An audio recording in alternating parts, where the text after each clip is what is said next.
Well, not even 24 hours from perhaps the most exciting day in Blue Dragon baseball history. The Hutchinson Community College baseball team is going to try to keep it alive one more time.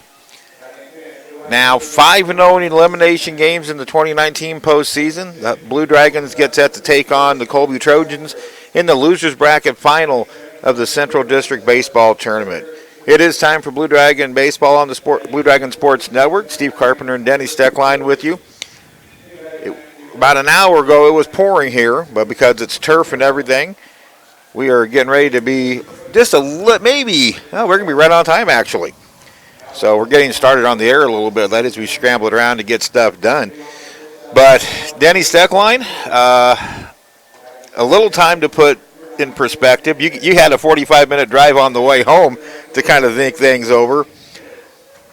It's going to be a battle of attrition today between these two teams. Well, and one of the things that the Blue Dragons are going to have to guard against is that early game yesterday, to walk it off with a home run in the bottom of the ninth certainly creates a high and a lot of momentum. And they carried that through for a while last night, and then about mid-game had that little bit of a letdown where Barton was able to put 4 runs up, take the 6-4 lead, build that lead up to an 8-5 lead going to the bottom of the ninth, when Hutch did it again and pushed 4 runs across to walk off yet another one.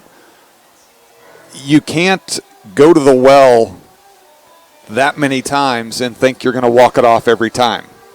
We certainly hope that would be the case, but they're going to need to play a little bit more complete game and try to get things put together and taken care of a little bit earlier.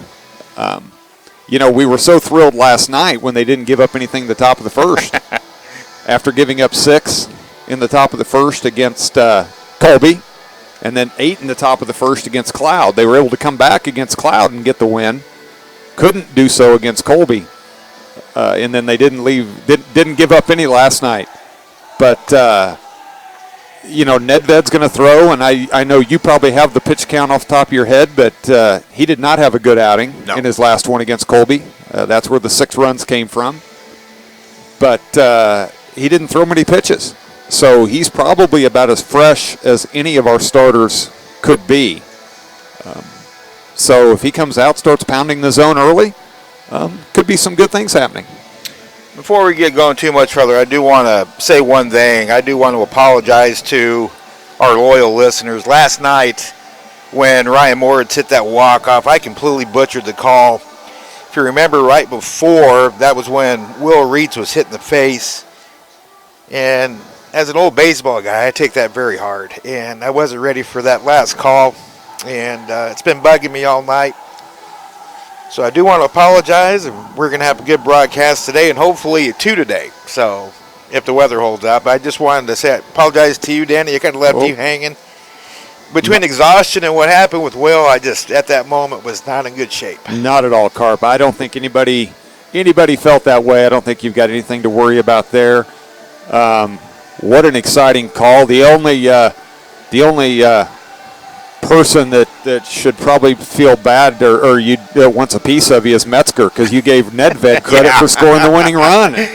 I got a hold of Riley after the game last night. So. Riley rounded third. He finally got the sled unhooked, and with a great slide at the plate, because we both set up here, and the throw beat him to the plate. Yeah. It pulled the catcher away from the plate a little bit. Riley took an inside angle, and I went down to Riley afterwards, and I just made eye contact, and I go, Riley, safe, out. And I gave him the signals, and he said there was no tag.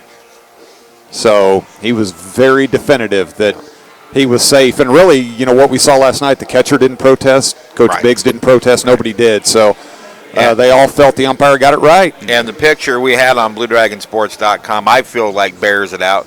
The glove wasn't anywhere near Riley as Riley's getting ready to touch the place. And a big thank you to Ed Stewart or Ed Bailey for sending me that picture. So I really appreciate that. He's the tournament photog. So Dylan Nedved. He took a great shot of the two mugs up in the press box too, didn't he? Stadler and Waldorf. That's right. That's right. We've done this all year long, and your photogs at home never take a shot of the press box crew. They don't have a lens big enough to shoot up, have the angle to get to it. So yeah.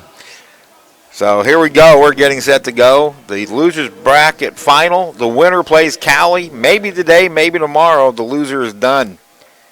Dylan Nedved getting set to face Jacob Boozide.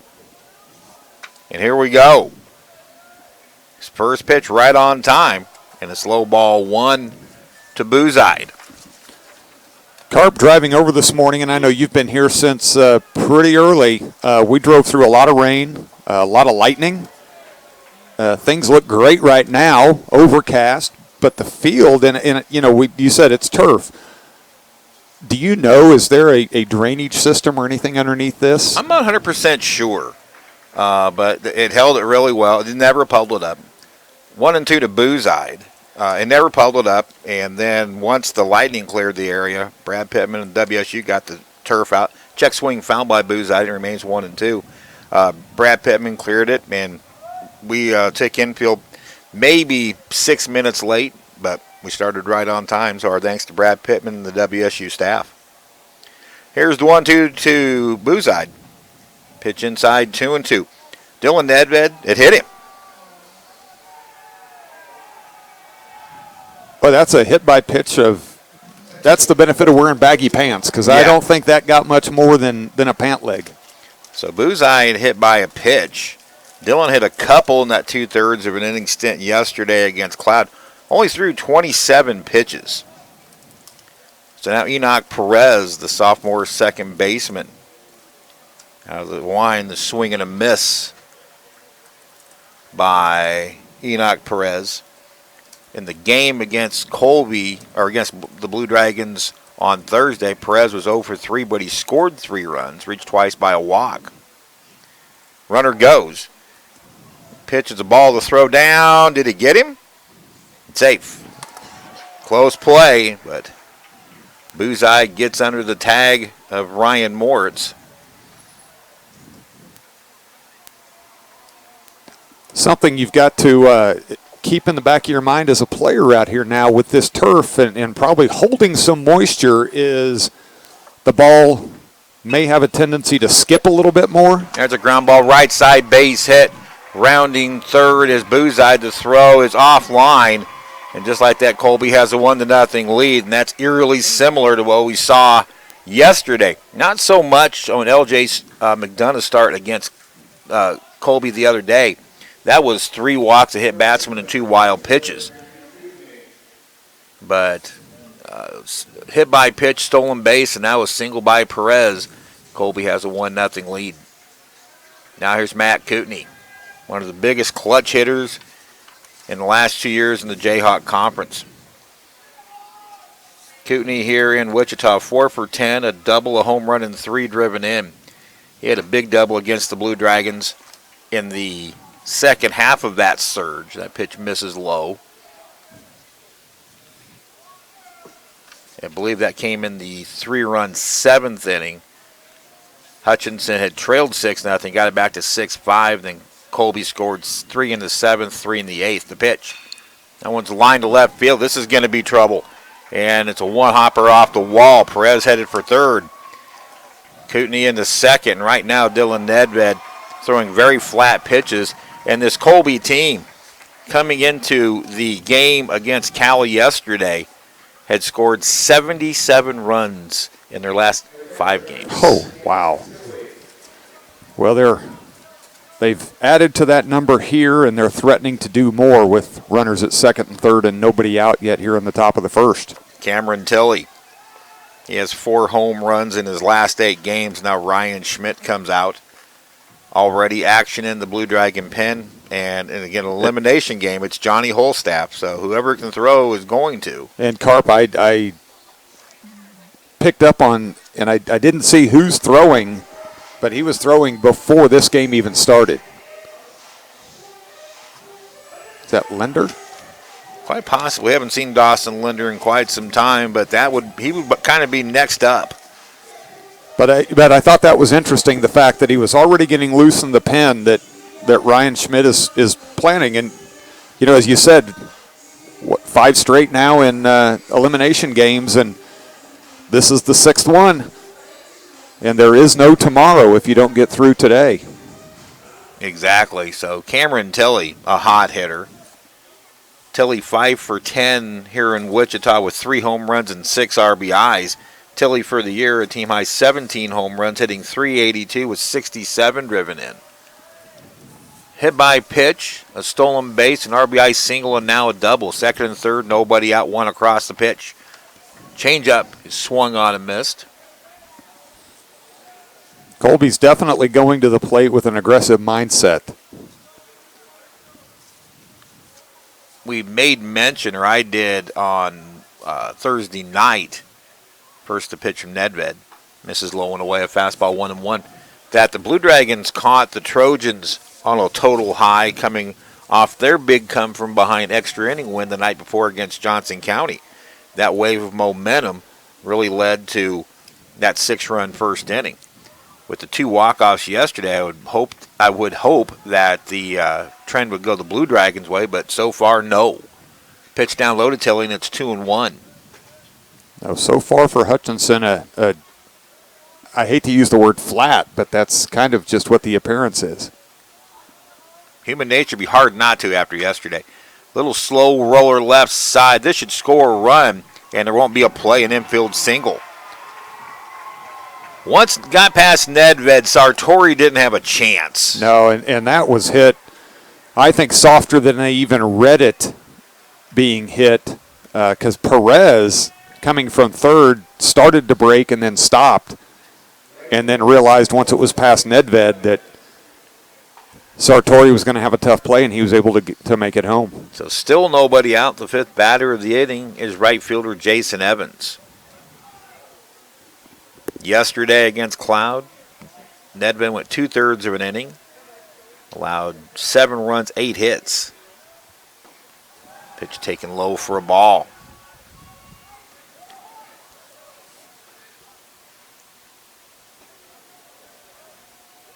Baseball, the bad things can stick with you. Right now the Dragons need some short-term memory loss to put the Colby game. Well, here's the pitch.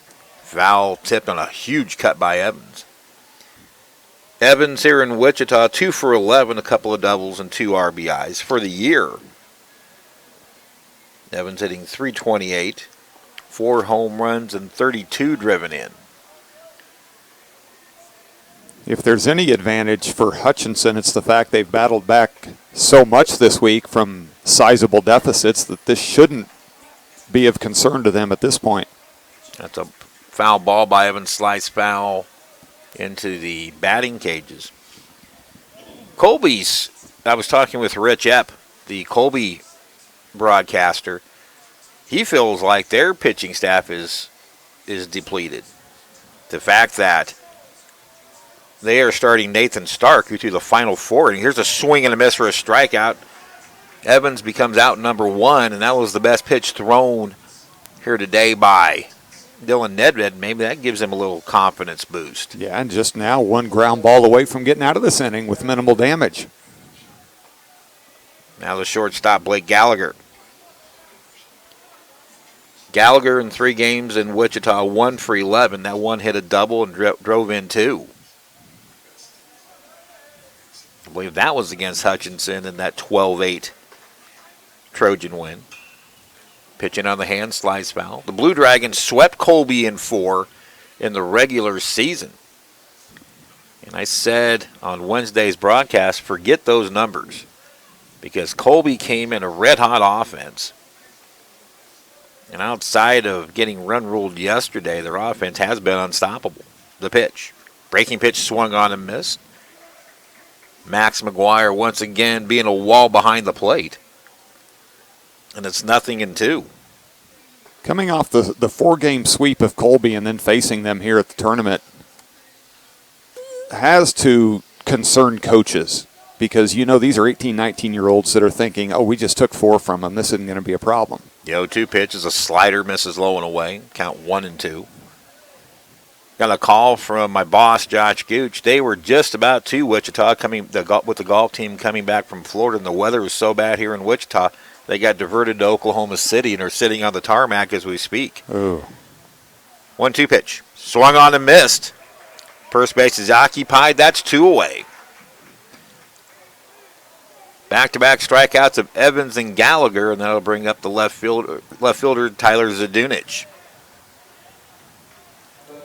Zdunich in the first game had a 2-run double. He was 1 for 3 that game coming on Thursday. Colby won that game 12-8. Zdunich here in Wichita, 2 for 9, hitting from the left side. Swing and a miss.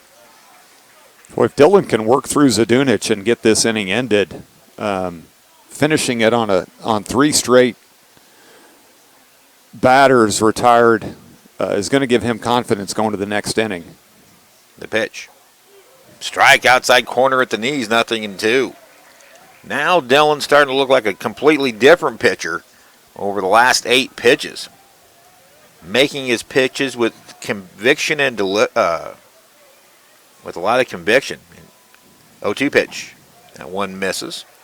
It looked like he put it right where he wanted it, and that's where Max McGuire called for it. Kind of a waste pitch, but tempt the batter enough, try to get him to chase it. Nedved comes set. 1-2 pitch. Just missed wide. Umpires today, behind the plate is Scott Birch. At first base, Nate Garrison. At second base, Silas Drayton. And at third base, Scott Friend.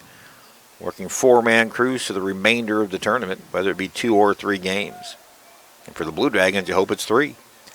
2-2 pitch. A little tapper out in front, but it rolls foul.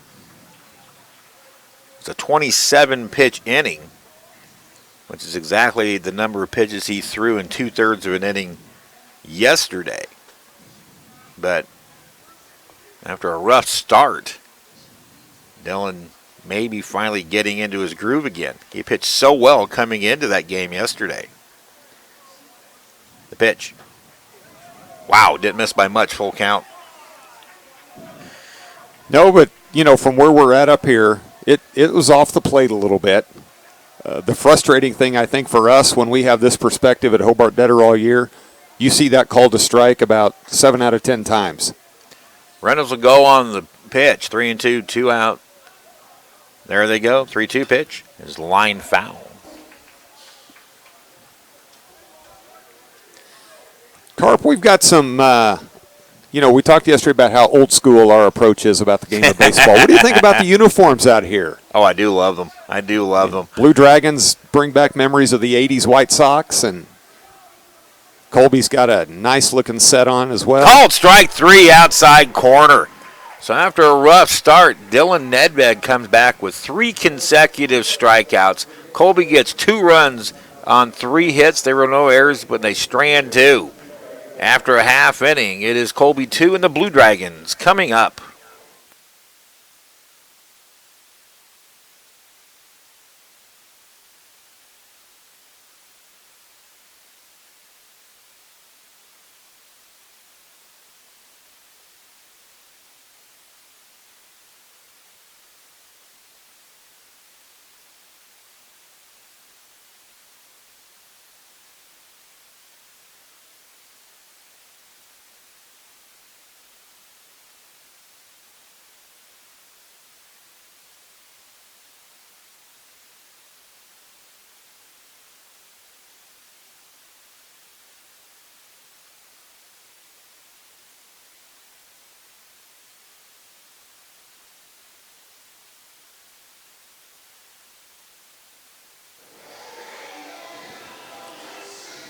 Nate Stark will throw against this Blue Dragon lineup. Logan Sartori at short, Dylan Nedved the pitcher, Zane Schmidt in right field, Riley Metzger in left, Zion Bolin at third, Ryan Moritz at second, Zach Baxley at first, Max McGuire the catcher, and Brian Skillman in center. Give you a little update on Will Reeds, who took a fastball right in the face last night in the 9th inning of that comeback win over Barton. He's up, he's around. I can't, because of my job, I can't give you specifics, but I can say with fairly certain confidence that the injuries likely won't require surgery, which is very good news. So our thoughts and prayers are with Will and his family. His parents just happened to be down. I'm not sure if they remained here or they went back to Lincoln, being as late as it was. I did not see Will, but I did not see the team either. They were in the hitting actually in the Bombardier indoor when I got here this morning.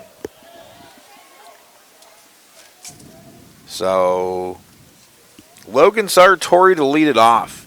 The hero of the Cloud County game. 2-run walk-off home run that cleared the scoreboard and cleared 21st Street. If you know anything about Eck Stadium, maybe Brandon can flash the camera at a break. First pitch to Sartori didn't hit him.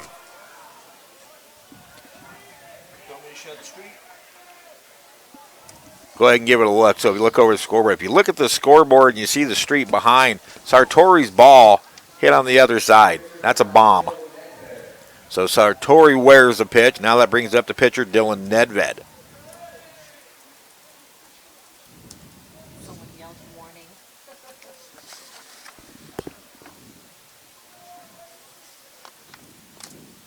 Stark the pitch. Misses high, ball one.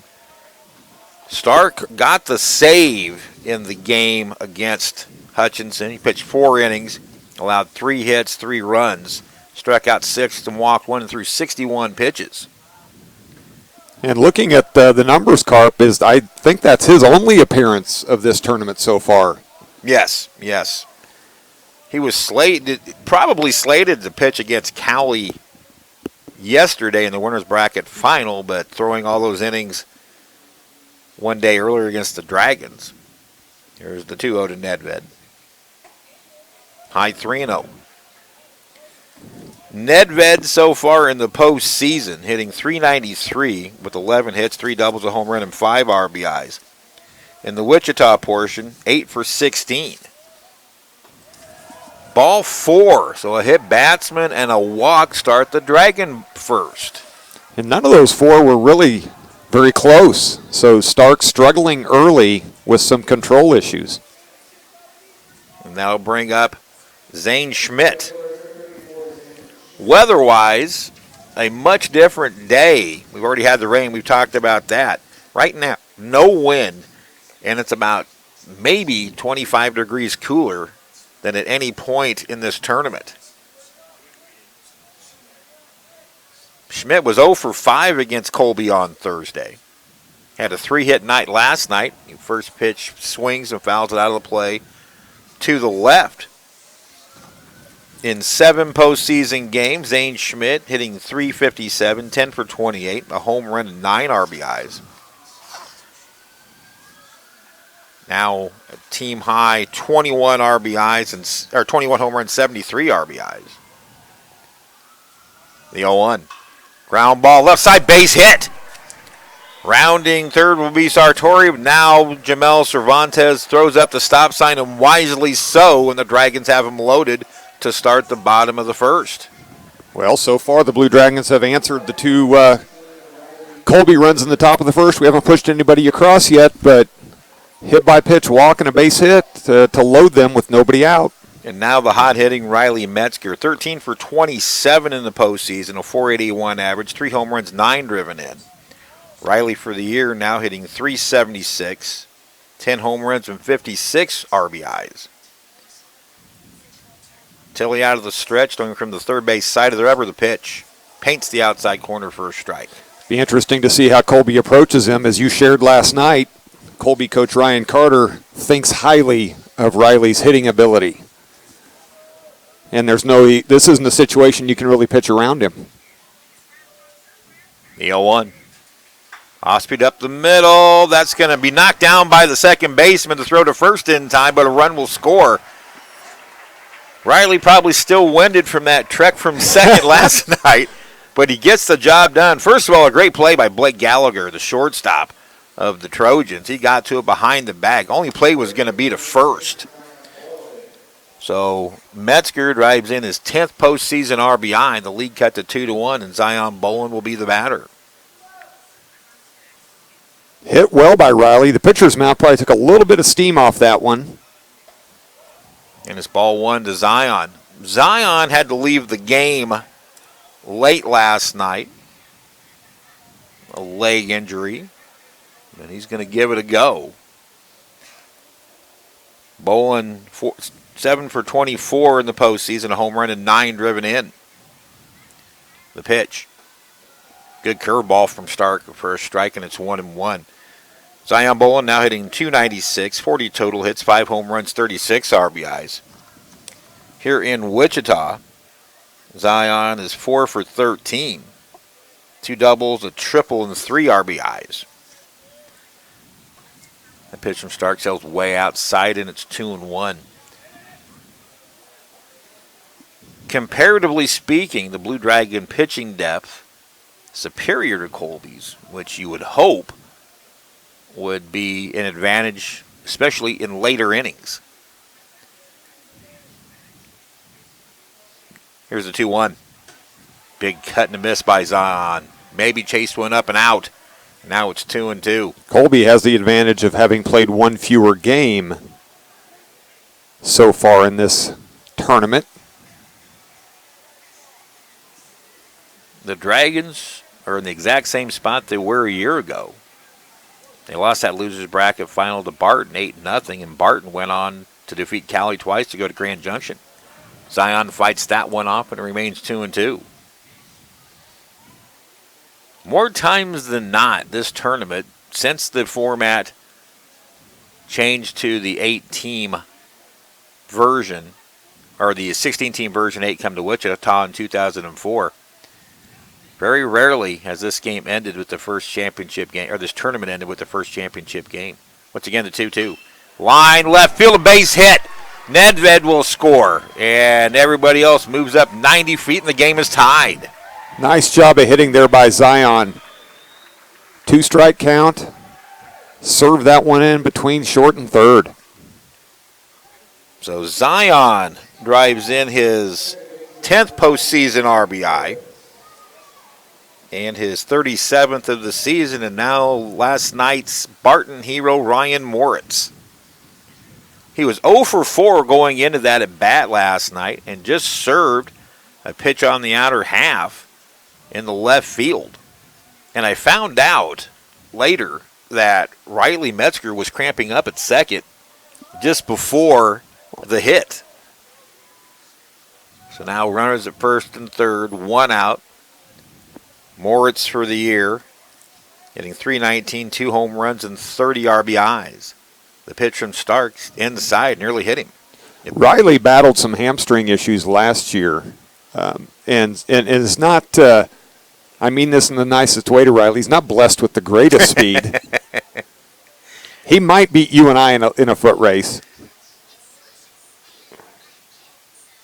The pitch. Taken low for a ball, 2-0. So far, Ryan in the postseason, a .400 average, 10 hits and 25 at-bats, 2 doubles, 9 RBIs. The 2 doubles came with the 3 RBIs in the Cloud County win yesterday.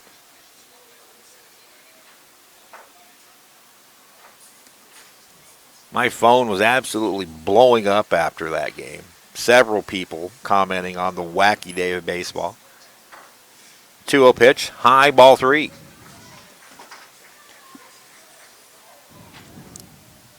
You mentioned Zion and the leg injury last night. Tweaked a hamstring is what we were told, and you have to think, not knowing what the health of that is, this would be a situation where you might think about stealing to try to keep out of the double play. Ball 4. With the 3-0 count, you don't need to. So the bases are going to be loaded with 1 out for Zach Baxley. That'll bring the pitching coach out of the dugout. Nobody's throwing yet, but there are people stirring in the Colby pen. Yeah, there's some stretching going on down there, so we're just a few minutes away. I think part of the purpose of this visit is to calm Stark down, but also to give the bullpen some time to get ready. Yesterday or last night against Barton, Zach had a 2-hit game. Zach Baxley, his first postseason multi-hit game of the year.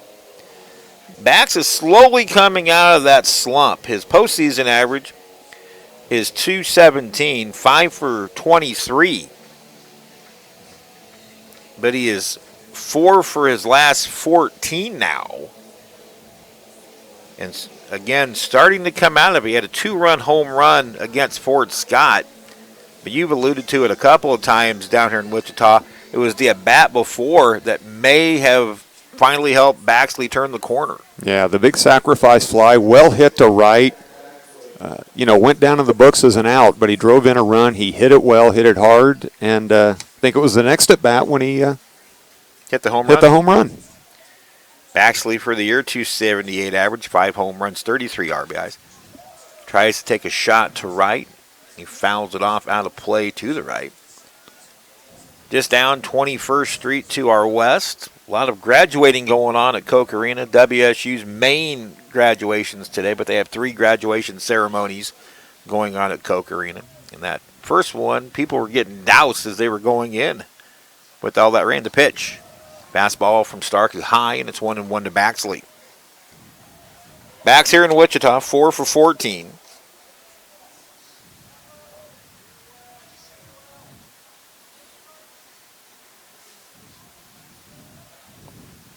Again, Stark throwing from the third base side of the rubber. The pitch, high for a ball, snapped over to first. Nearly got away from McWillie. He has to stretch and keep it from going down the right field line. That could easily been 2 runs. Schmidt at third, Bolin at second, Moritz at first. With the moisture in the air, the ball may not carry like it has been so far. The pitch. 3-1 to Baxley. High and away. Stark has been going deep into counts against the Blue Dragons. They've showed good discipline at the plate. But he's not on yet at this point because his misses have been pretty bad misses. Again, he threw 61 pitches a little less than 2 days ago. 3-1 pitch. Way outside, ball 4, and the Dragons have the lead. A bases loaded walk to Baxley will force in Schmidt. Moritz goes to second, Bolin goes to third, and the Blue Dragons have a 3-2 lead.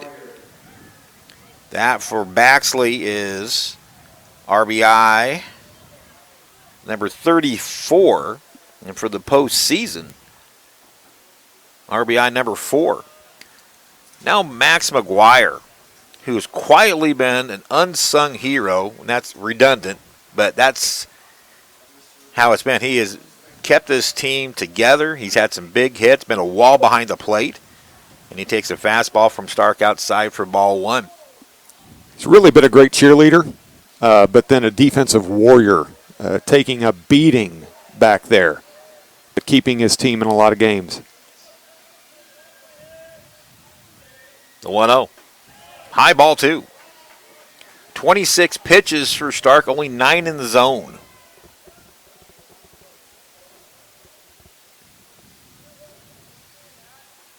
Crowd's starting to grow a little bit. We figured the rain would knock the crowd down today. We were hoping a huge crowd would come down K96 from Hutch. High 3-0 now to McGuire.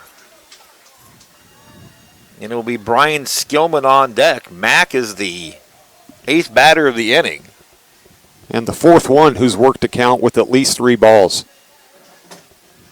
Logan Hoffman getting loose down in the Colby bullpen and getting loose in a hurry. He is the staff ace. 3-0 is right down Peachtree for a strike. 3-1 to McGuire. And that's going to do it for Stark. That's an interesting time to make that change. It really is. 3-1 count. And he threw a strike, but Ryan Carter's coming to get him. And he's going to bring in his staff ace. And I'm always going to say it, Nolan Hoffman. That is not Nolan Hoffman. That is Logan Hoffman. Pitching change happened. I know I did it a few times during the regular season series. I'm so used to calling the name Nolan Hoffman, but Logan Hoffman becomes the new Colby pitcher. We'll tell you about him right after this break.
So Colby rolls out Logan Hoffman.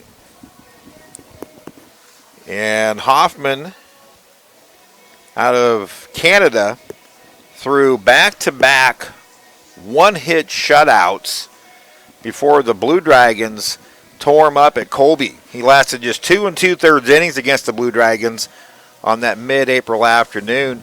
Ended up being a 17-10 Hutchinson win. The numbers on Hoffman are quite impressive. He has a record of 8-4 and a 3.11 ERA. 84 innings pitched, 66 hits, 31 runs, 119 strikeouts, and just 20 walks. It's an impressive ratio. Good fastball, great breaking pitch, but it was the breaking pitch that was giving him problems against Hutchinson, and he couldn't get it over in his earlier start against, trying to think of who they opened with. It's been so long ago. First the pitch, big cut and a miss by McGuire. Now it's 3-2. And yeah, he inherits a 3-1 count. Now 3-2. So Colby opened up with Johnson County. That's it. That big come from behind win. Here's the payoff. Foul back. do you think McGuire was sitting dead red on a fastball knowing the pitcher's coming in, inheriting a 3-1 count? You would think so. Hoffman had a no decision, just 3 innings pitched against Johnson County, 7 hits, 7 runs, 5 walks to just 1 strikeout, 3-2 pitch, fouled off again. So Max has spoiled a pair of Hoffman fastballs. Blue Dragons have to feel, that he is their ace, but he wasn't when they played him. So they've got to go up to the plate with a lot of confidence. Once again, the 3-2. Outside, ball 4, and that'll bring in another one. Bolin will score. Baxley to second, Moritz to third. And it's 4-2 Blue Dragons. Who gets charged with that, Carp? The walk will actually get charged to the starter Stark because he came in with a 3-ball count. It's one of those, if you come in with 2 balls and you walk a batter, the walk goes to the previous pitcher. So now Skillman, the 9th batter of the inning, and it's a strike.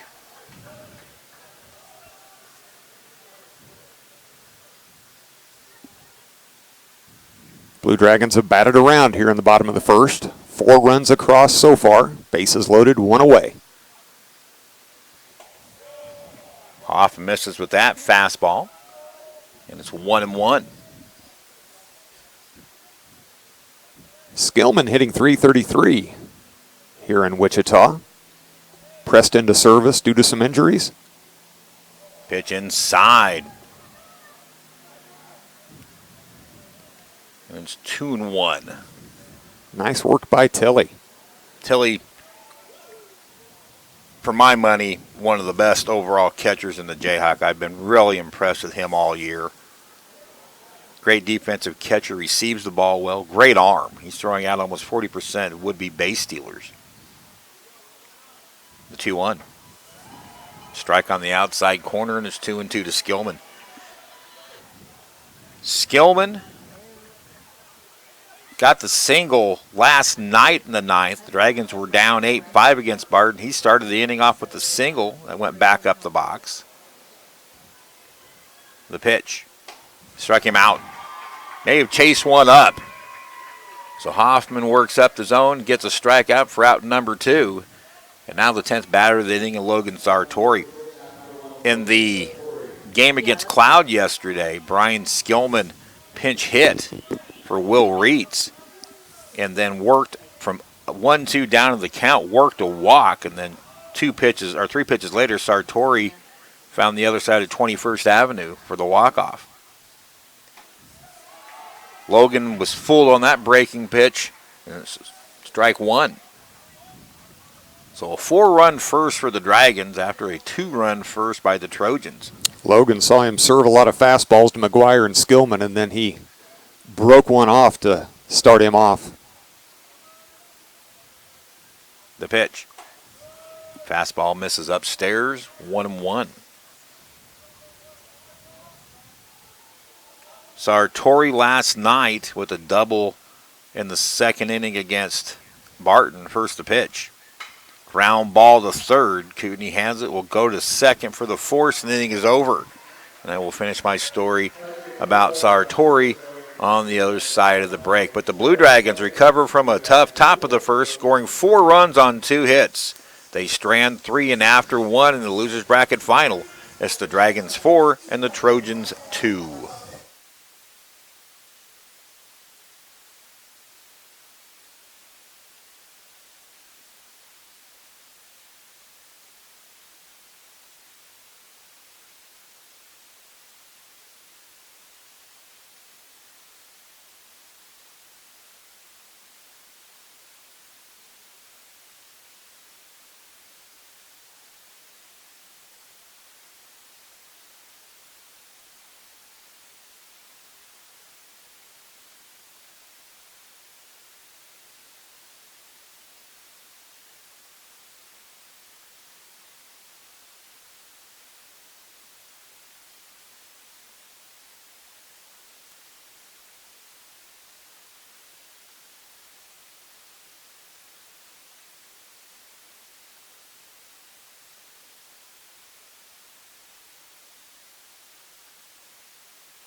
We'll see if Dylan Nedved can settle in after a rough start, but he finished the first inning with 3 consecutive strikeouts. He's had a little bit of a break. The Blue Dragons pushing 4 across in the bottom of the first. But that inning, with the pitching change, that at-bat took quite a bit of time. Dylan had some time to sit in the dugout. Here's Tyler McWillie.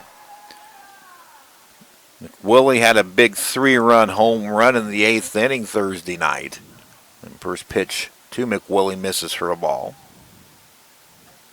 That's a good fastball for a strike at the knees from Nedved. McWillie in the postseason here in Wichita, 1 for 9, and that one hit was the 3-run home run against Hutchinson. Breaking pitch just misses inside, couldn't move a little bit further in. Max tried to frame that one for the umpire. He wasn't buying it. The pitch.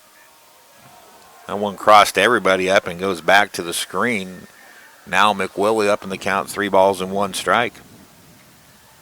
We're missing some excitement somewhere, Carp. That's about the 4th fire department piece of equipment that has been line past Sartori into left field for a hit. You get behind, and with Dylan perhaps struggling with his pinpoint control, you can't pitch from behind against this lineup. They can hit 1 through 9. The only team that has scored, or the Blue Dragons have scored the most runs in the league, but Colby's about to catch him with that tear they're on. They're 1-2 in offense in the league this year. Now the batter, Reese Cornell, the designated hitter.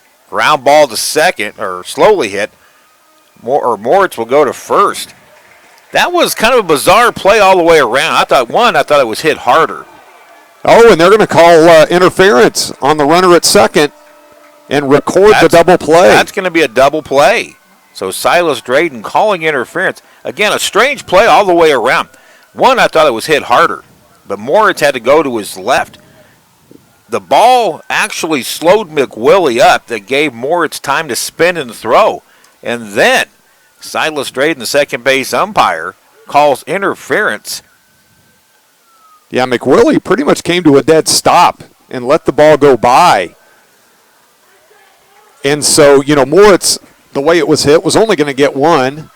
So it was a good play on his part to go and cut down the lead runner. And I'm going to go back and try and watch and see what McWillie did at second that prompted that interference call. But a big break for the Blue Dragons here, now 2 away in the top of the second. Now Boozide. He got hit by a pitch. There's a line shot to right center field. Skillman will get over quickly, but Boozide's going to try for 2. The throw is not in time. So a hustle double by Boozide.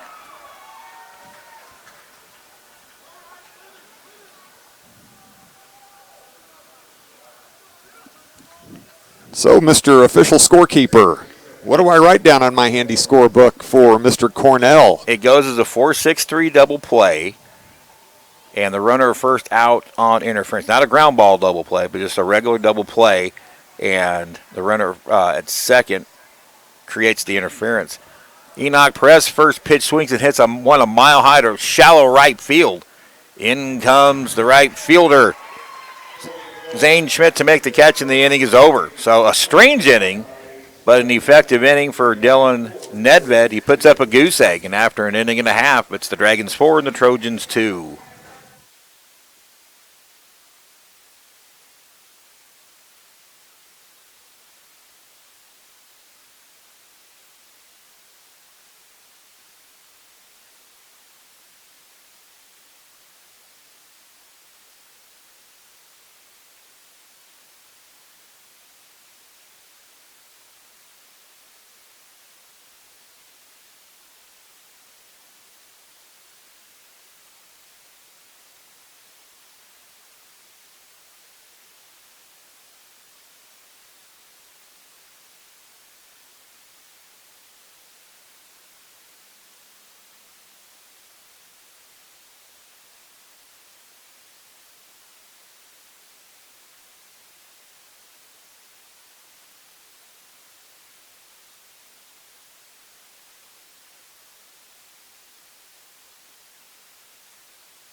Welcome back to Eck Stadium. Steve Carpenter, Denny Steckline with you. We just took a look at that play, and what did we find out, Denny? Well, when McWillie went sliding into second, he did a pop-up slide, which, we've all seen and many have done.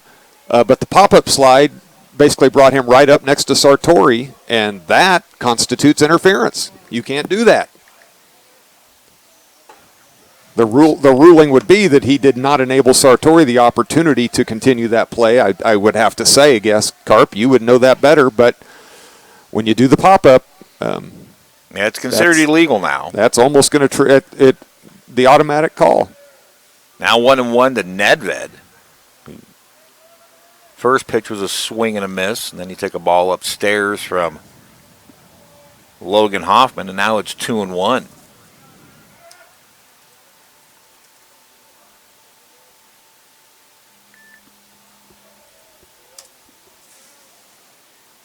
The pitch. Good fastball, strike on the outside corner.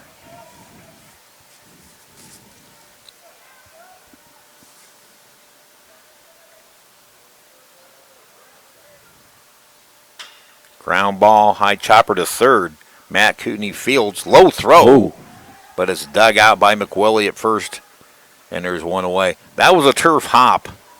If that's on a natural grass surface, that as wet as it is, it probably not slides, but skips, and it would have been a much tougher play. Yeah, and there's a little bit hesitation on Kootenai's part in fielding it, whether he backs up or comes and gets it. He came and got it, which was the smart thing to do. But then I thought he was going to throw a 2 or 3 hopper there. He didn't get a lot on that throw, but enough to get Nedved. Ball 1 to Zane Schmidt, who singled and loaded the bases to start the big first inning for the Dragons. There's a high fly ball deep to right field. Evans at the wall, looks up, and it's gone!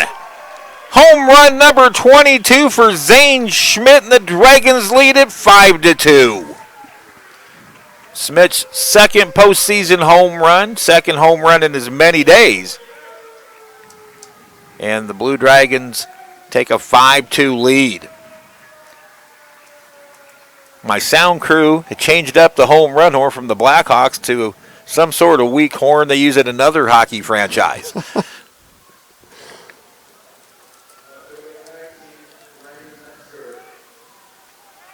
Now Riley Metzger, an RBI ground out his first time up. Strike called. Home run number 22, RBI number 74 for Zane Schmidt.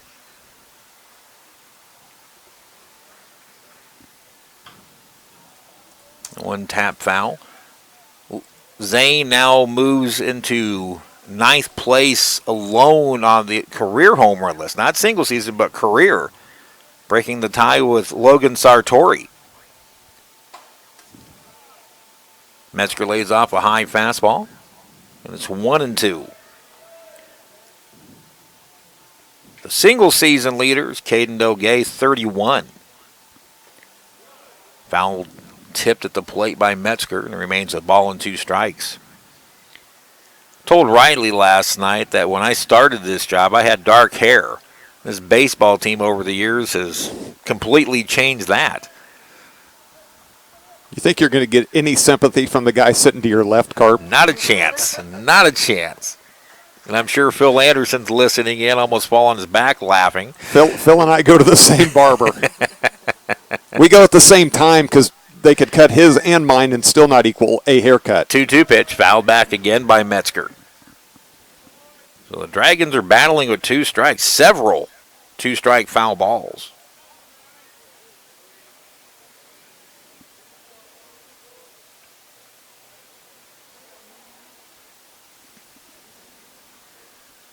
The pitch, over a low full count. Didn't miss by much. No, it didn't.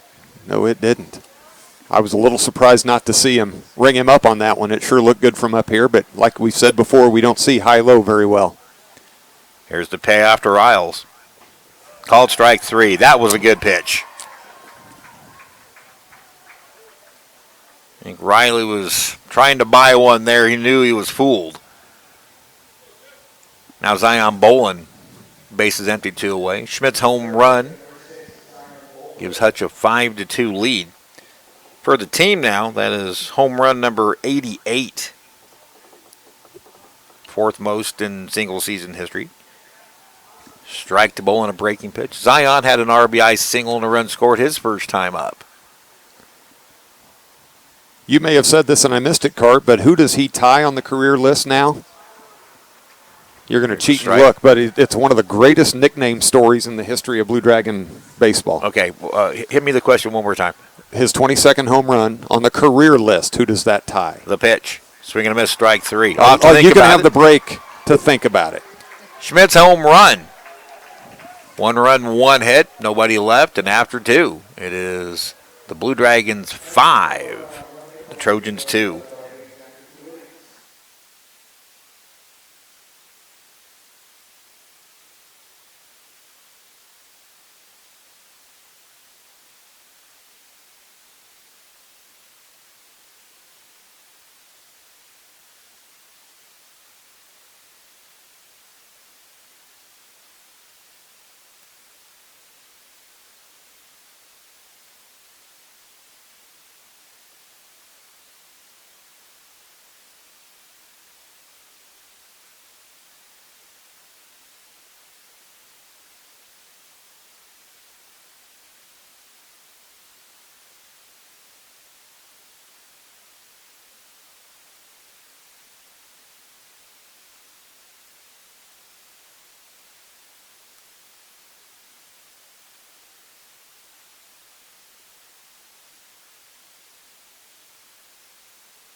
The answer to the trivia question that Danny, we'll set it up again. Danny asked the question. All right, so Zane Schmidt in the bottom of the second hit his 22nd career home run.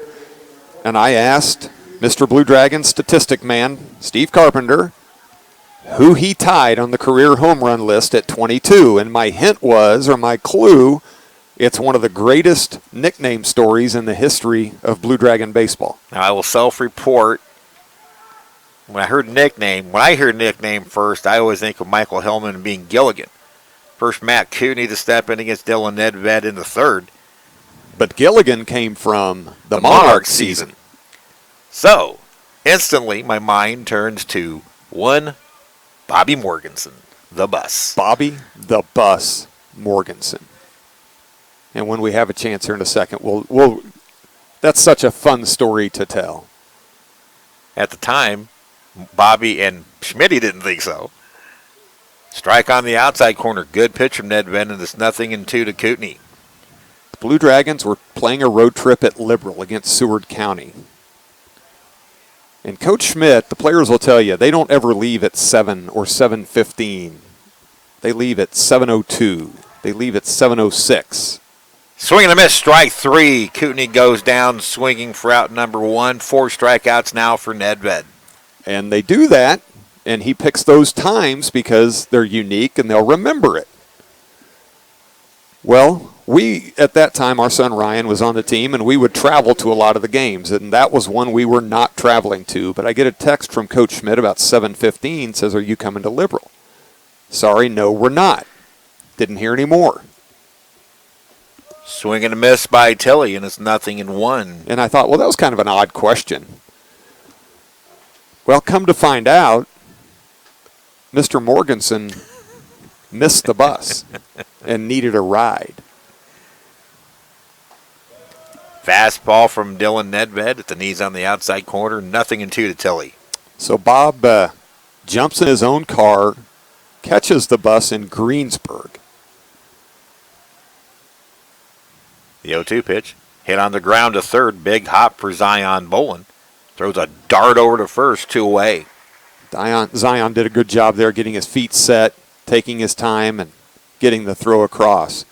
Could you imagine walking on that bus at Greensburg if you're Mr. Bobby Morganson, knowing you've missed the bus and you have to catch it, and the first person you see is Ryan Schmidt, who sits in the front seat as you come in by the door? That's where every head coach sits, if you're wondering. Jason Evans, the batter, bases empty, 2 away here in the third. So another swing and miss by Evans, and it's 0-1. Since you were either gracious enough or made the mistake of providing me access to Blue Dragon Sports Twitter, I would tweet a lot of the baseball games, since we would go to most of them. And fastball misses outside, 1-1 now to Evans. And still do tweet a lot of them. Well, immediately, Bobby's a big guy. He's about 6'4", 220.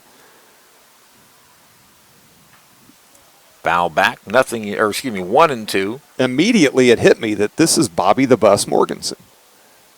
But how long do you have to wait before you really bust that one out? And I think I waited about a week and let things kind of cool. They had a great series in Seward, so Coach was in a good mood. Yep, swept the Saints. First time the Saints were ever swept at home in a series. Did he go around? They checked down. Yes, he did. Max McGuire tags him out. And that's a 1-2-3 inning with 2 strikeouts. First time Nedved has retired the Trojans in order. We'll finish the Bobby the Bus Morganson story up bottom of the third. Dragons 5 and the Trojans 2.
Welcome back to Eck Stadium in Wichita, everybody. 2.5 innings complete. The Dragons lead Colby 5-2. It will be Ryan Moritz, Zach Baxley, Max McGuire, 6, 7, and 8 to face Logan Hoffman, who entered the game in the first inning after the Dragons scored 4. Zane Schmidt had a solo home run off of Hoffman 1 inning ago, and now Ryan Moritz will go to work. He drew a walk his first time up. The 40th walk of the season. There's a hit down the left field line, but it's going to hook just foul. Back to the bus. So, Mr. Morganson boards the bus. They make the trip to Liberal. He has the opportunity not to play in the first game of that doubleheader. Fastball from Hoffman high, 1-1 to Moritz. But is inserted in the lineup in game 2. And Carp, would you be motivated in that situation that you need to try to redeem yourself? Be scared to death that I darn well better. Changeup from Hoffman misses a little bit low, 2-1 now to the Dragons' second baseman. And I'm going to throw these numbers out, but credit goes to you because you knew these and I would have had to look them up. 4 for 5 with 2 home runs in the second game of that doubleheader. He was quite motivated the rest of that series. That time, Hoffman's fastball finds the outside corner at the knees. Count even at 2-2 on Ryan Moritz. And that whole story made me remember that, or helps me. That's kind of my cue to tell that particular stat because we laughed about it all day. Swing and a miss, strike 3. Moritz goes down swinging for out number 1. That is now 3 strikeouts for Hoffman. And Zach Baxley will be the batter. A bases-loaded walk his first time up. And as we're prone to do during Monarch season, not so much during Blue Dragons, but Bobby played for the Monarchs in that following summer. We like to have a little fun with their walk-up songs. Do you remember what Bobby got? The wheels on the bus go round and round. Pitch taken for a strike, a breaking pitch, and it's 0-1 to Zach. So if you're listening and you're coming to play for the Monarchs for the first time this summer, or if your child is coming to play for the Monarchs, ready yourself. We're not going to be mean, but we're going to have fun. That we do. Here's the 0-1 to Baxley. Fastball a little bit high. That's 1-1 to Baxley. Bax with his 34th RBI in the first on that bases-loaded walk. Good breaking pitch from Hoffman, and it's 1-2. That's the pitch that eluded him in the start in April at Hutchinson. He just could not get that breaking ball over, and the fastball became very hittable when he became one-dimensional. 1-2 pitch. Slice foul out of play. Again, Hoffman this year, back-to-back one-hit shutouts, and he carried a no-hitter into the ninth against Garden City, and he jammed a kid for a bleeder. That's how he lost the no-hitter in the ninth. With 1 out in the ninth, if memory serves. Hard hit, one hopper to short. Gallagher has it. Throw on the money, 2 away. He fielded that one out on the green portion, shallow left field. Now Max McGuire, who also had a bases-loaded walk his first time up. That made it 4-2. Max was the third of 3 consecutive Blue Dragon walks in the bottom of the first. McGuire now with 30 RBIs. Strike called.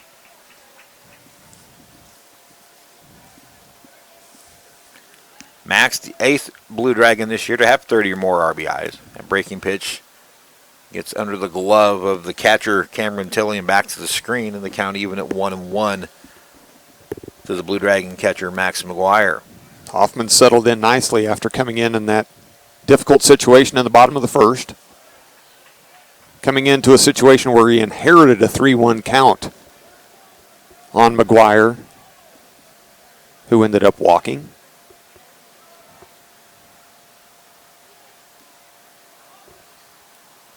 Here's the 1-2. Foul off again, right at the plate. When watching Hoffman against Johnson County the other day, I was actually texting back and forth with Ryan Schmidt. His fastball was touching as high as 93. But again, it became very hittable when he couldn't get his secondary stuff over. And I actually surmised via text to Ryan Schmidt, wondering if Hoffman's arm wasn't slightly tired, or what they call a dead arm. 1-2 pitch. Didn't look like it there. Swing and a miss. It's back-to-back strikeouts. Or not back-to-back, but it's a 3-up, 3 down with 2 strikeouts. We've completed 3 here in Wichita. It's the Dragons 5 and the Trojans 2.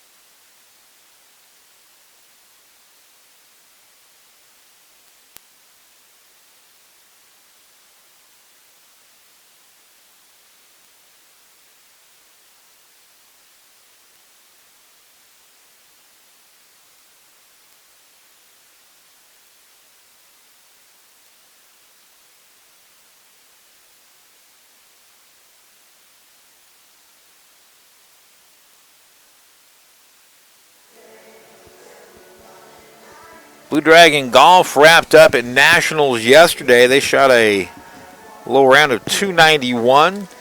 Charlie Crockett had a Blue Dragon career low 66 yesterday. He was 7 under through 17 and wound up throwing up a bogey on 18. That would have tied his school record at 66. Dragons finished 13th. Blue Dragon track and field wrapping up today. All the distance runners, including the very impressive Mr. Andrew Kibet, going today in what is Pat Becker's last day of competitive coaching. He is retiring after 34 years. Gallagher hits a one-hopper to third. Bolin plays it on a big hop and throws the strike to first. And that's now 5 in a row retired by Dylan Nedved. Certainly going to be an emotional day for Coach Becker. Was it 34 years? Yes. 34 years wrapping up. 5 years ago this year was when he had the heart attack. And we had to run the national track meet all by our lonesome in 2015. We got it done, though, but Pat Becker drew up the blueprint. Strike at the knees to Tyler Zdunich. Charlie Crockett, 66 carp. You were on the verge of shooting a 66 once if that clown's mouth had not closed too soon. The windmill got me. The windmill too. Got me. Yeah, I lost 2 strokes on the clown's mouth and the windmill. 1-1 count to Zdunich. He struck out his first time up. He lines this one to left. Shallow coming on his Metzger, and it's going to drop in front of him for a base hit. Colby gets their 6th hit of the game. Hutchinson with just 3. So a 1-out single, and that'll bring up the first baseman, Tyler McWillie. McWillie singled to lead off the second, but he was the one who committed the interference on the pop-up slide that created the double play off the bat of Reese Cornell. Nedved out of the stretch. The pitch. Good bender in for a strike. Got to give a shout out to the original, the creator of the Blue Dragon Way, Brandon Doherty. BD set the pace for hit by pitches. Pitch in the dirt. Good stop by McGuire again. Kept it right in front of him, and he got rid of the mask without no problem, or not even near the ball. Not even near the ball. We're not even going to go down that path again. Brandon Doherty was about a 280 career hitter with a 480 on-base percentage in 2 years with the Blue Dragons. A pesky leadoff hitter. High fly ball, right field down the line, giving chase is Schmidt, and couldn't get to it. He slides in for his safety, getting near that wall. Right there, and I can't remember the Shocker name. Maybe the most famous catch in Shocker baseball history. Packed house here in a conference game, a Valley game at the time, and the Shocker, who I cannot remember the name, if somebody wants to tweet it in, made the catch and flipped over the wall. It was on top 10 plays for weeks. Swing and a miss on a changeup. And it's 1-2. Or excuse me, that's a strikeout.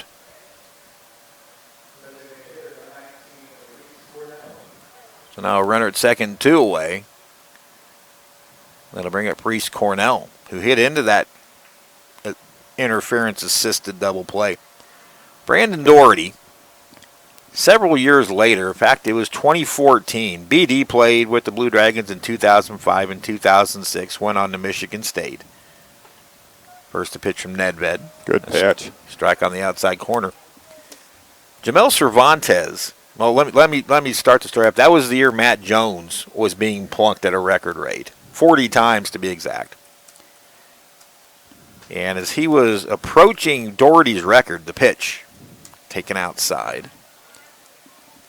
Jamel Cervantes is in Kansas City recruiting, and all of a sudden, the stranger comes up and starts accosting Jamel, saying, tell Jones to stop wearing all that gear and leave my record alone.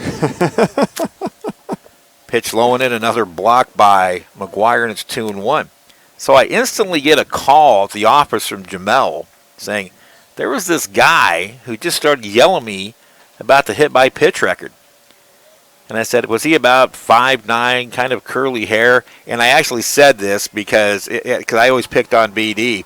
I said, was his eyes kind of spinning counterclockwise? There's a shot up the middle, gotten to by Sartori to throw to first, and they got him.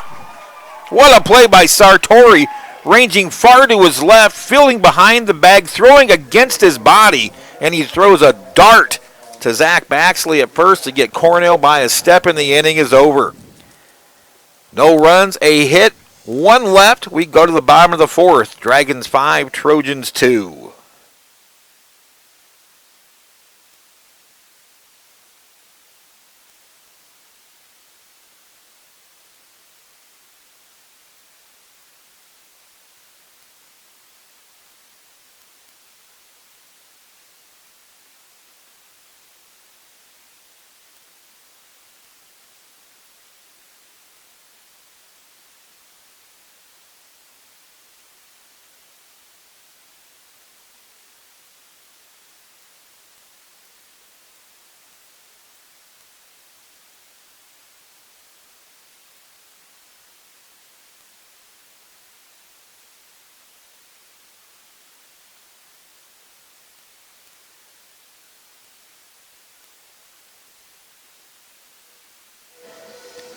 Welcome back to Eck Stadium in Wichita, everybody.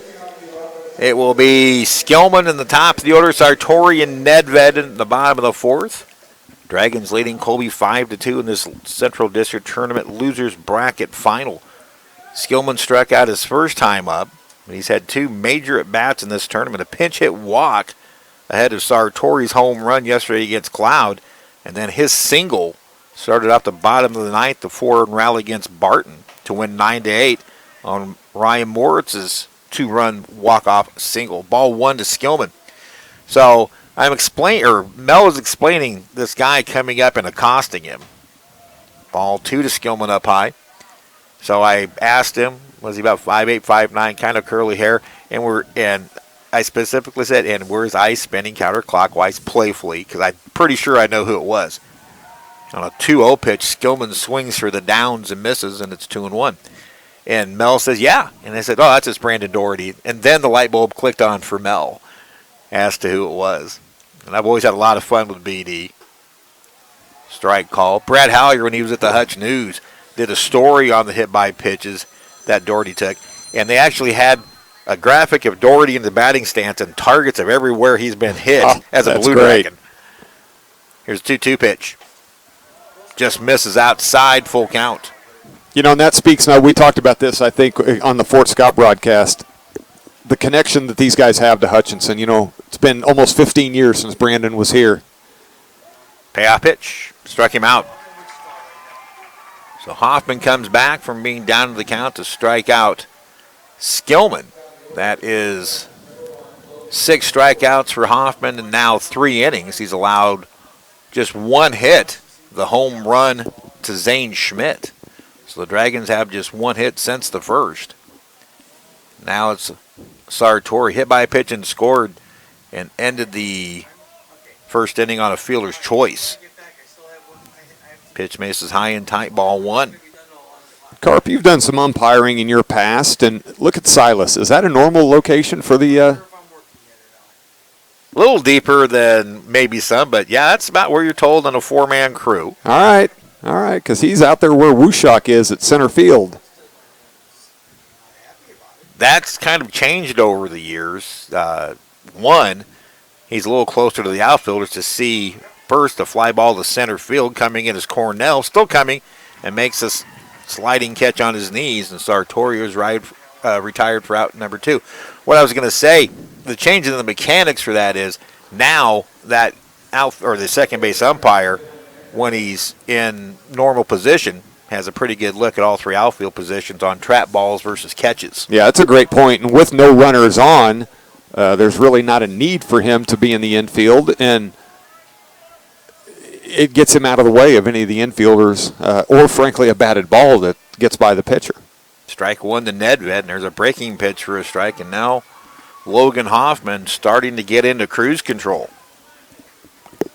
He's retired 7 in a row since the Schmidt home run. Nedved fouls that one back to the screen. Dragons with a 5-2 lead. They've been out hit 6-3.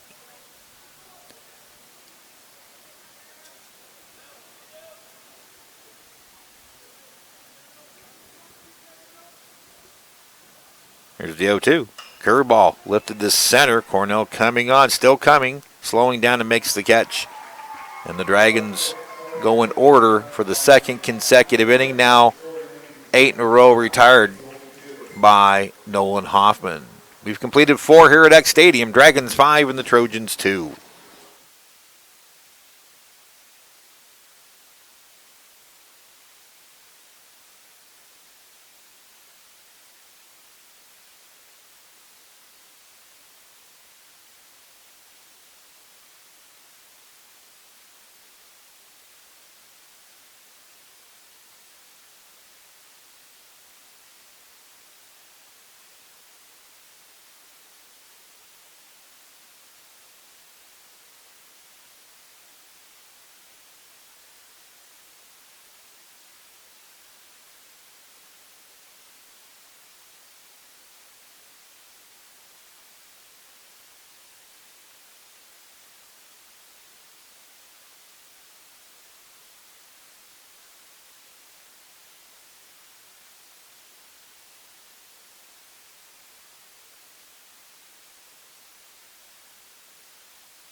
Fifth inning rolls around here at Eck Stadium. Steve Carpenter, Denny Steckline with you on the Blue Dragons Sports Network. Hutchinson leading Colby 5-2 in this losers bracket final.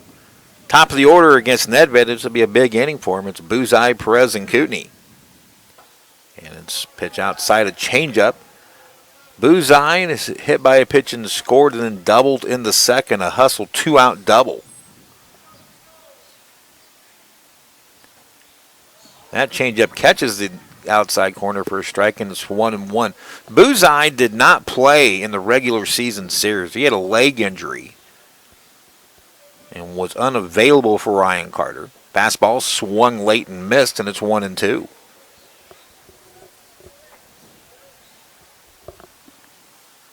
Nedved at 62 pitches.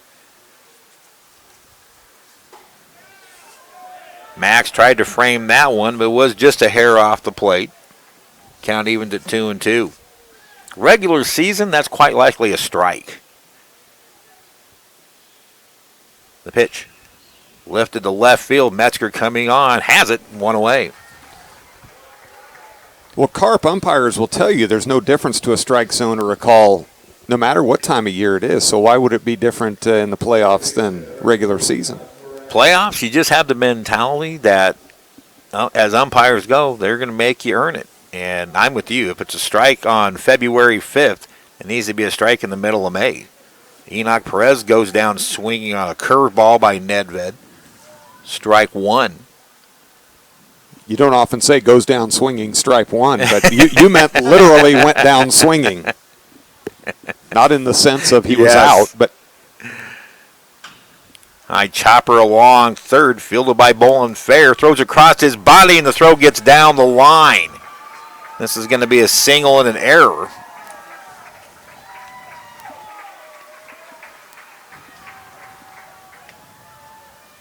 It's going to be a tough play. Enoch Perez with great speed. That was a real, and Zion made the play he had to make. And you don't know if you let it go. Is it going to roll foul or is it not? Right. But he charged it, grabbed it. Just a tough situation for him. So now the clutch hitting Matt Kootenai, a double in the first inning. He struck out to lead off the third. Kootenai now 5 for 12 here in Wichita. Colby playing their fourth game. Nedved's pitch, ground ball right back to Nedved. He holds the runner and throws to first. Nice job by Dylan. Now 2 away. You have an added advantage with Dylan on the mound. He's got not only that pitcher's mentality, but an infielder's mentality and that awareness. Now Cameron Tilley, an RBI single in the first. Rounded to shortstop Logan Sartori in the third, 1 for 2. I thought we were done with these cool breezes, but they're back. Breaking pitch low and into Tilley.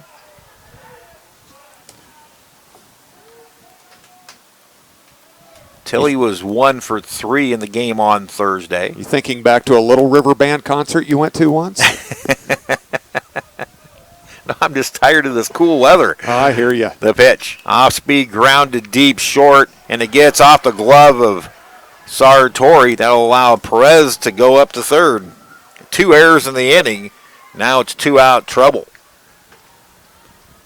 And again, ball not hit hard enough. It was going to be difficult maybe to get Tilley. But had Sartori fielded the ball, maybe he doesn't give up the 90 feet to Perez, who's now at third.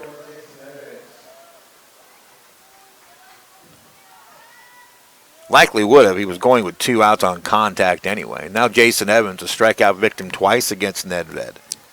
That's very likely what Logan was even thinking, was that was going to be his play or his attempt at a play, knowing that a long throw across would be difficult. Evans pulls that one foul. Nicely fielded by Coach Schmidt down there.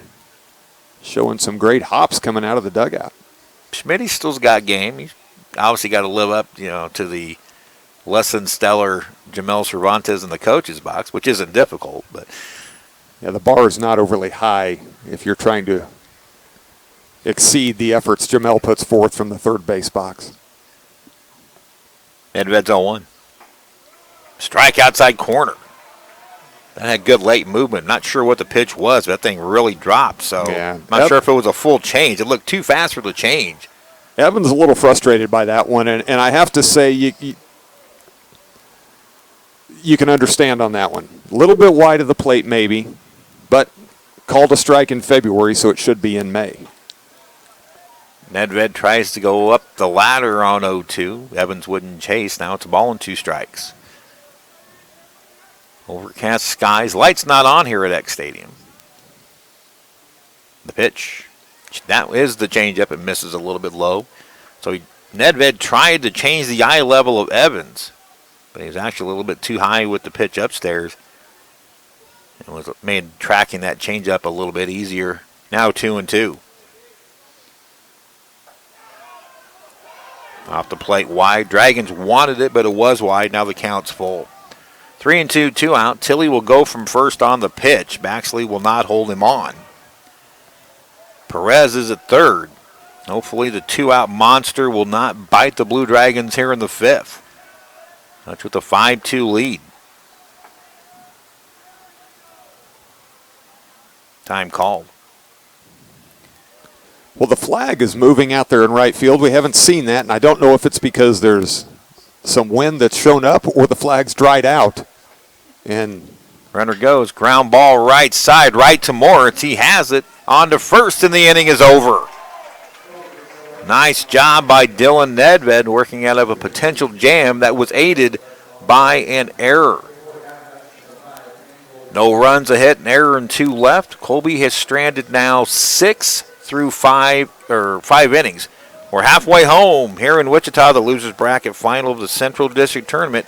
It is Hutchinson 5 and Colby 2.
Welcome back to Wichita, everybody. Steve Carpenter and Denny Steckline with you. 5-2 Hutch after 4.5. Dragons the home team. They will be the home team and because they're number 1 overall seeding out of the regular season. It is now, it used to be a coin flip, but now decided by seeding. So the number 1 overall seed will always have the last at bat. As they should. They've earned the right. They've earned the right. I never understood the coin flip. That didn't make sense. Last time up, Zane Schmidt hit a solo home run off Logan Hoffman. And Hoffman starts him off with a changeup for ball 1. That was the last hit allowed by Hoffman. He's retired 8 in a row now. Another changeup. It catches the knees, and it's 1-1.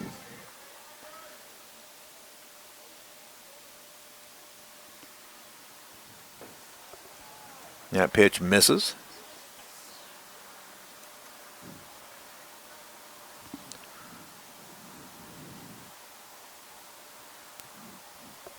Jewel Bolden is the national runner-up in the 100-meter hurdles final. That pitch misses. 3-1 now to Hoffman. I need to check, but that 14:08 time just might be a school record. The only runner to beat her was Highlands Cedrica Wynn. Hot hit ball, actually big one-hopper to second, Enoch Perez. I'm not catching him off the bat very clean. That looked better off the bat than it was, but it was a one-hopper to Perez, 1 away. Well, the Jayhawk Conference taking 3 out of 4 in that 100-meter hurdle final for the women. And 4 out of 7. Highland, Hutchinson, and then Barton County in 4th. The Jayhawk Conference overall one of is the best track conference in the country. Ball 1 to Riley Metzger. Riley with an RBI ground out, and he struck out looking in the 3rd.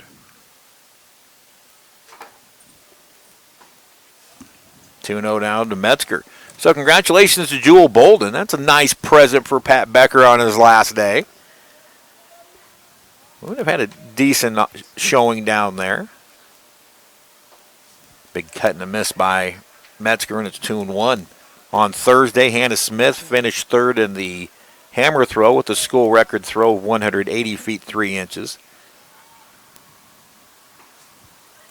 Low and away, 3-1. Maybe one more present for Coach Becker when Andrew Kibet runs the 1500 finals. He's ranked number 1 in the country, qualified 2nd. There's a high fly ball that will get out of play to the left.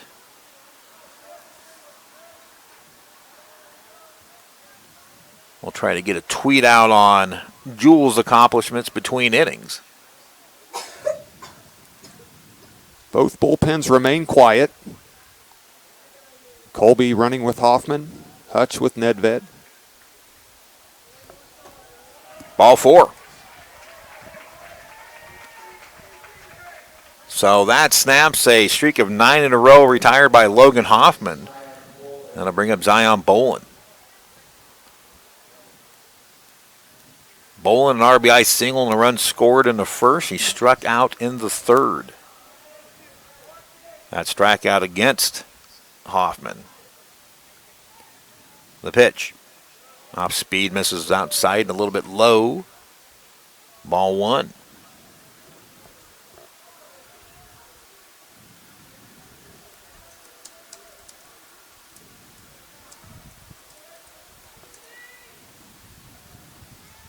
Hoffman out of the stretch delivers. Big cut by Bolin. It's fouled off, and now the count 1-1. The Dragons have 3 finalists in the 1500. 3 finalists in the 5000.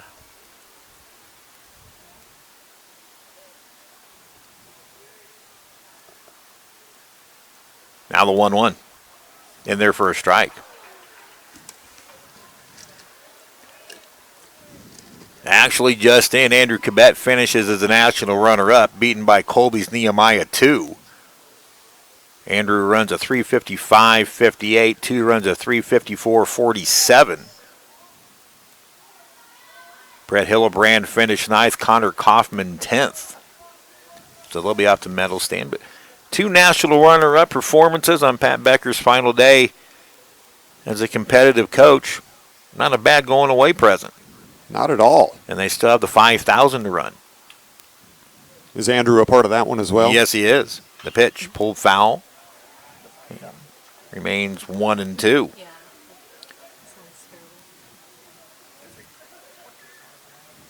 Also, Brett Hillebrand and Sylvester Kibarar will be the 3 runners in the 5,000. Probably a little warmer in Hobbs than it is right now in Wichita. I'm going to bet it is. Move over to first. That one gets away from the first baseman, and Metzger will head to second. I'm going to give the error on the first baseman. That was a fairly easy catch. And you wonder, Carp, I don't have Riley's number here in front of me in terms of stolen bases, but he's not really a threat to steal. And you question whether how much you need to throw over to try to keep him honest. And maybe they were more concerned about a hit and run. Now the 1-2 to Bolin. Misses high and away, full count. 2-2. But a break for the Blue Dragons now as Metzger moves into scoring position. Dragons still looking for their first hit since Hoffman's home run in the second inning. Called strike 3. That looked like the same pitch, but this time Zion gets rung up for out number 2. Now we'll take a 2-out hit from Ryan Moritz. Moritz has walked and struck out. The Game 2 hero last night.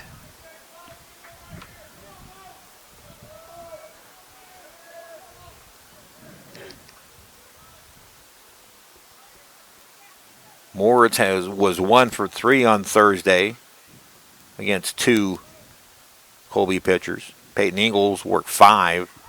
Then Stark worked the last 4. Strike called. Not only Ryan, the bottom of the 9th hero, but look who's at second. Riley Metzger. Same guy. I'll try to get the name right this time. I think Mo just needs to drop this one into shallow left center. Riley will get a head start because there's 2 outs now instead of just 1. The pitch. Maybe a little bit high. It was over, but it's 1-1 now to Mo. I don't believe Mo has made any kind of future decisions on his 4-year school. That list getting a little bit longer late last week when Miguel Reyes chose the University of New Mexico. Here's Hoffman's 1-1. To left field. Coming on as Zadunich is slicing away, but he makes the catch and the inning is over. So Moritz's bid for extra bases is turned away by the running catch by Tucker Zadunich. No runs, no hits, 1 left. The Dragons have stranded 4 through 5. We head to the 6th. Dragons 5 and the Trojans 2.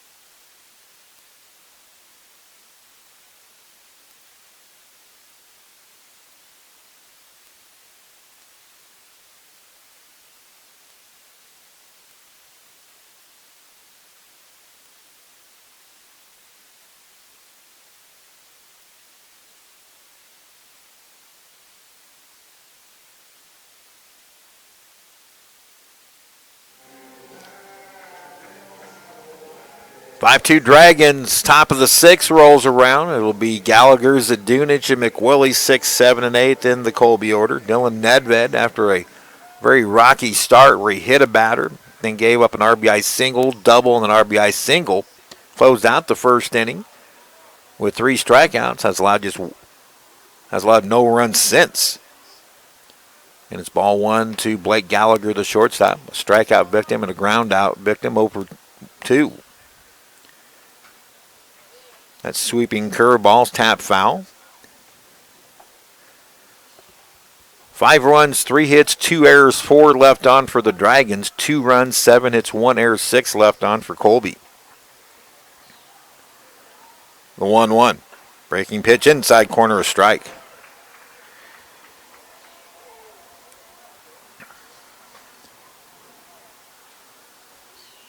Here's the pitch. Struck him out. Nasty little changeup over the outer half. Gallagher goes down swinging for the second time. 1 away here in the 6th. Nedved, now 5 1/3 innings, has struck out 7. He's allowed 7 hits and 2 earned runs. He's hit a batter, but no walks. 1 away for the left fielder, Tucker Zadunich. He made that nice running catch to rob Moritz of extra bases in the previous half inning. He grounds this one to the left side. Big hop for Sartori. Long throw. Waiting to see it? No. I don't think he had him anyway. No, I don't think so. I think he beat that one out, and I'm not sure what the umpire was waiting for on the call. So an infield single for Zadunich, and that'll bring up McWillie. McWillie 1 for 2, a second inning single. And maybe, at least to this point, a momentum-changing play in the second when he was called for interference on a double play ball. Changeup swung on and missed. Reese Cornell hit a ground ball to Ryan Moritz at second. He went to second for the force with Sartori. Throw back to first wasn't in time, but Silas Drayden, the second base umpire, called an illegal pop-up slide and pulled the trigger on the double play. Fastball to knees, a strike. It's 0-2. At least for a while, that has calmed down the Colby bats. The pitch. Upstairs, up the ladder, Nedved went, now 1-2. Pitching has really been what it's been about since the first inning.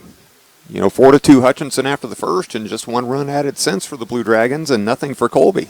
Another changeup swung on and missed. That's strikeout number 8 for Nedved.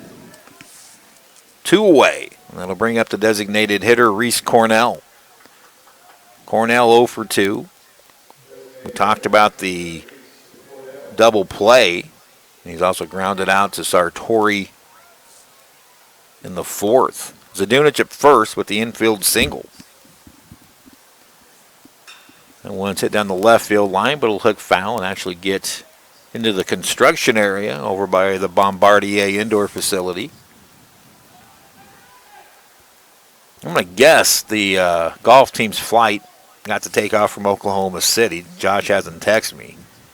He called me. They were just about to Wichita, and they got rerouted to Oklahoma City. Another foul ball headed for the roof of the Bombardier. I remember once flying home from a work trip to Las Vegas. We almost got to Wichita and got sent to Amarillo. Ooh. And then back to Las Vegas because they were not. Wichita was not going to be open. Swing and a miss, strike 3. Max McGuire will soft toss it down to first, and the inning is over. No runs, a hit, 1 left. We go to the bottom of the 6th. It's the Dragons 5 and the Trojans 2.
Welcome back to Wichita, everybody. Dylan Nedved with now 10 strikeouts in the game, striking out the side in the 6th, and it'll be the bottom third of the order to face Logan Hoffman. Looks like Ryan Carter is going to ride his staff ace as long as he can. The bullpen quiet for the Trojans. And it's a strike to Baxley, who had a bases-loaded walk in the first and then grounded out to short and facing Hoffman the first time up. Good cut by Bax. Didn't miss that one by much. When you get a swing like that and the foul ball goes straight back to the net, you know you were right on the pitch but just missed. But Baxley now hits from an 0-2 hole. Cade Fenton starting to stir down in the Blue Dragon bullpen, starting to stretch. That's up the middle for a base hit. Just like yesterday. Went to a defensive protective mode with 2 strikes and Bax singles to center field. The first hit since the second. And just the second base runner since the second for the Blue Dragons. He did that exact thing twice in the Barton game yesterday, Carp. Both 2-strike counts and took singles right back up the middle. Doesn't that make you wonder, why don't they do that on the approach from the get-go? Oh, yeah, I've been wondering all year about that. Backhanded stop by the catcher Cameron Tilley on that breaking pitch. It's 1-0 to Max McGuire. Max with the bases loaded walk in the first. He struck out against Hoffman in the third. Brian Skillman on deck.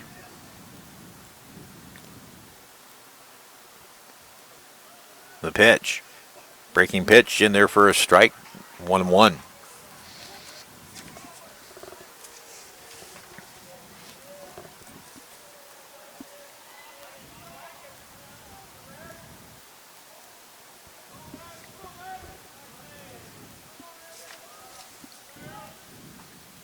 Hoffman taking his time now delivers. It's in on the hands of McGuire, fouls it off to the right. That was pitch number 8 for Logan Hoffman. He's ahead in the count on McGuire 1-2. Max has had some big hits over the last 3 weeks of the season. The biggest, maybe the home run that broke open a 2-2 tie in game number 2 of that series at Concordia against Cloud County. The pitch lifted to right toward the line. Evans giving chase now into foul territory. Dives, and he can't come up with it. Great effort by Evans. He had it in his glove for a second, but couldn't hold on to it. And deciphering if that's a catch or not is a whole lot easier in baseball than it is in the NFL. Yeah, if this was the NFL, we'd have about a 15-minute delay while they went and reviewed it and challenged it. And then they would change a rule next offseason. 1-2 to McGuire. Hoffman's pitch. Curveball called strike 3. Good pitch by Hoffman. He's victimized several Blue Dragons with that breaking ball with 2 strikes and just fools them. Now 8 strikeouts for Hoffman in 5 innings worth of work. He's thrown 82 pitches. Colby thinking the possibility of bunt here. Third baseman Kootenai is even with the bag. The pitch to Skillman. He hits one to the right side past Perez. Heading for third is Baxley. And the ball slips under the glove. And here comes Baxley around the score. Will they put the brakes on? No, they're going to wave him. The throw gets away. Oh, now Skillman goes down, and he has to return to third. That could have been, with errors, an inside-the-park home run, but still. It's a single, no RBI, and an error on the right fielder Evans, allowing Baxley to score to make it 6-2. And I think... And the fact that Skillman fell saved likely another error. And I think the throw in got away. That allowed Skillman to go to third. That's going to be 2 errors on the play. I think Skilly was going to get third. Okay, we'll just give it the 1.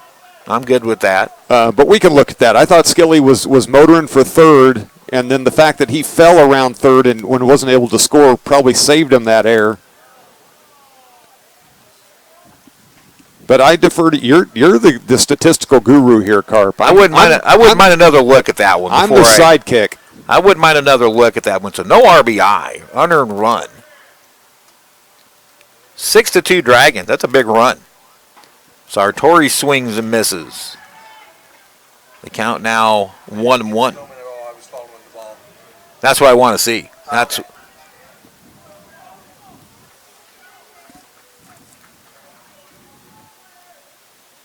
1-2 now to Sartori. Colby with the infield in. The pitch. Grounded, foul just outside of third. And little leaguers, that is why when you're leading off third, just like Brian Skillman right there, you are leading off in foul territory. He had to duck to avoid that ball. If he's got a foot, if he's in fair territory, that ball hits him, he's out. 1-2 the count to Sartori. Fouls that one back.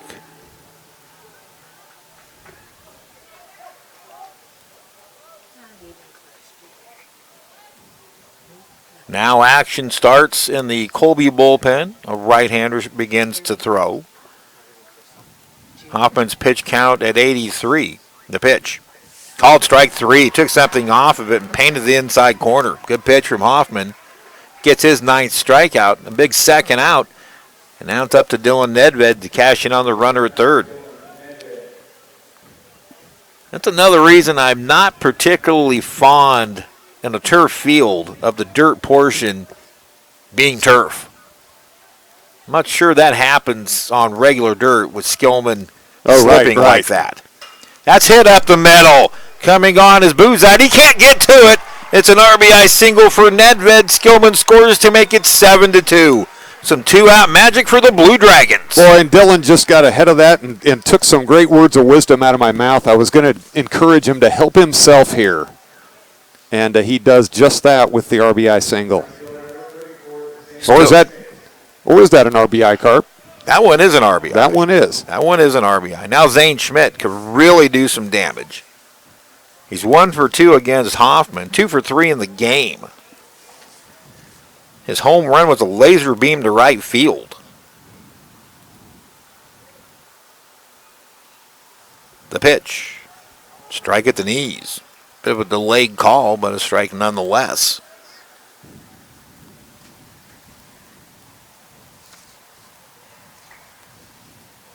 And Scott Birch behind the plate. Here's the 0-1. That one a little wide, but it's called a strike, and it's 0-2. Again, we have a great look up here, up in and out, and that was out.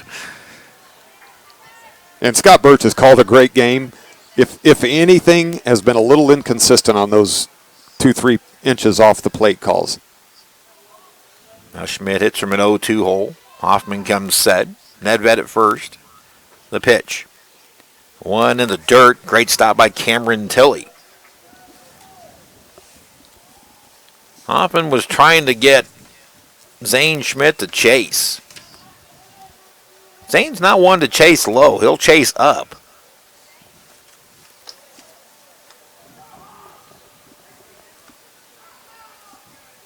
Now the 1-2 to the Dragon right fielder. High and away, 2-2. Each team now with 2 errors. Replay pending.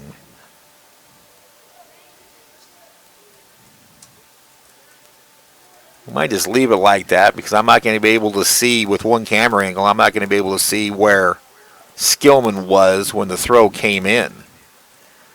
2-2 pitch. Hit on the ground to short. Fielded by Gallagher. Only play will be to first, and he makes it. The inning is over. 2 unearned runs for the Dragons on 3 hits, 1 big Colby error, and 1 left on. We've completed 6 in the losers bracket final at the Central District Tournament. Our new score, Dragons 7 and the Trojans 2.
Dylan Nedved back to the mound. There is action in the pen for the Blue Dragons. It's the top of the order for the Trojans in the 7th. Buzai, Perez, and Kootenai. Pitch inside. That was the almost exact same pitch that Buzai got hit with, or may have glanced off the uniform, the baggy throwback uniforms. Now 2-0. And you don't want to give Colby any life right now. The Dragons just put up 2 unearned runs in the 6th, take a 5-run lead. Going in ball 3. I think the hit by pitch Buzite had in the first, I'm not sure he even felt it. I think it was one of those where it probably hit the uniform and you could hear the tick of the uniform as it went by. There's the cripple, and there for a strike. That was pitch number 91 for Nedved. He's battled out on the mound after that rough start yesterday and the rough start today as well. Hard hit ball, knocked down by Baxley. He recovers and takes it to the bag for out number 1. I've said it for 2 years now. Zach Baxley has turned himself into one heck of a first baseman. He went NHL goalie on that one, Carp, and just made himself a wall, kept it in front of him, knocked it down, and beat Buzide to the bag. Great play by Zach. Buzide now 1 for 3. Here's Perez. 2 for 3, a couple of singles, an RBI single, and a run scored in the first. Breaking pitch from Nedved, misses low and away, ball 1.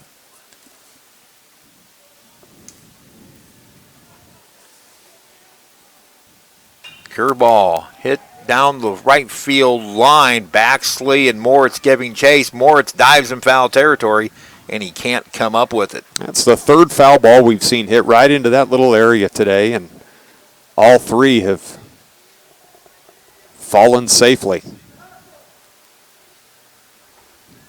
Not quite the extent of Oakland Alameda County Coliseum, is it, Carp? Not quite. There's another 4 acres to the stands there.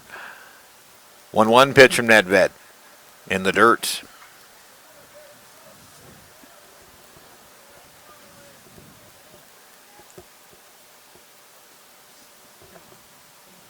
Nedved's pitch high and tight, 3-1. Don't want to walk Perez with the ever-present Matt Kootenai standing on deck. I'd rather see Kootenai swing with bases empty. 3-1. Fastball. Low ball 4. That's just the first walk issued by Nedved. His body language seems to indicate that he was a little bothered by that pitch. He needs to put that away. Dragons with 1 double play. Be a good time for another. Kootenai so far in this one, a first inning double. And he struck out and grounded out to Nedved on the mound, 1 for 3. Kootenai grounded into just 3 double plays this year, but as you said, perfect situation for another one right here. Nedved back into the stretch, the pitch. Fastball right down the chute for a strike.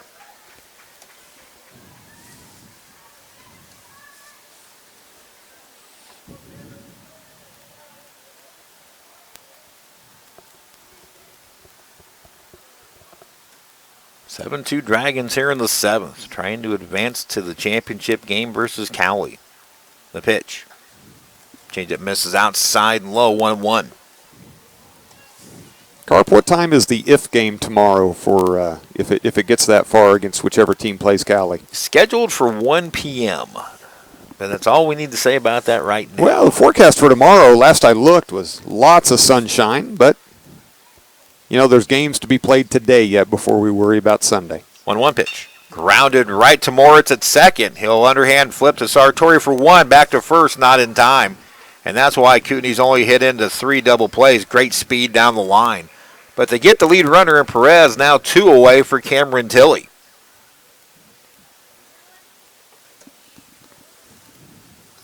Tilley so far an RBI single in the first, grounded out, and then reached on an error by Sartori, 1 for 3.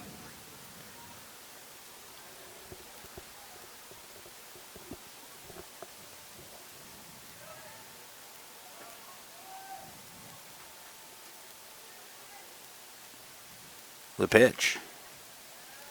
Down and away, ball 1. That was number 101 for Dillon.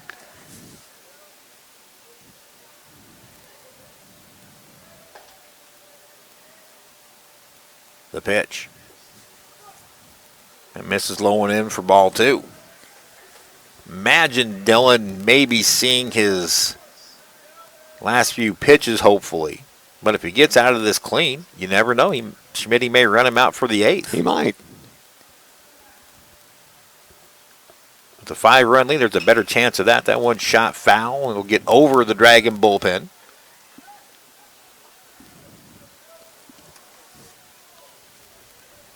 He didn't throw many pitches the other day, so his pitch count for the tournament is not overly excessive when you spread it out over a few days. But he'd be at 130 right now when you combine the 2 starts. The pitch.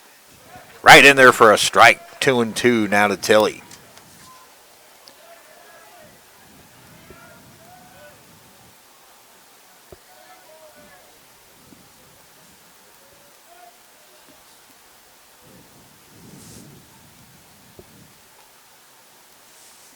Runner fakes going. The pitch is in the dirt. Stopped by McGuire. Now the count is full. Now the runner will be going. Maxley will not hold him on. Cut down the angle. That's standard operating procedure. Nedved looks into McGuire for the sign. Now comes set out of the stretch and delivers. Runner goes. Swing and a miss. Strike 3 and the inning is over. 7 clutch, huge innings for Dylan Nedved. Now 10 strikeouts in the game, 1 shy of his career high. And we have reached the 7th inning stretch at Eck Stadium in Wichita. It's the Dragons 7 and the Trojans 2.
So Ryan Carter goes to the bullpen for the bottom of the 7th inning.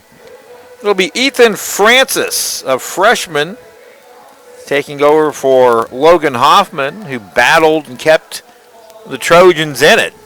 Now it's a 5-run Dragon cushion, 7-2. The number's on Ethan Francis. On for the 20th time. He is 1-1 with 1 save, a 5.74 earned run average. Francis has, in 31 in the 3rd innings, allowed 34 hits, 22 runs, 20 of those earned. He has struck out 36, walked 22, and has given up 3 home runs. He gets the middle of the Dragon order in the 7th, Metzger, Boland, and Moritz. Riley Metzger. 0 for 2 with an RBI ground out in the 1st. He walked in the 5th. And the first pitch from Francis misses high, ball 1.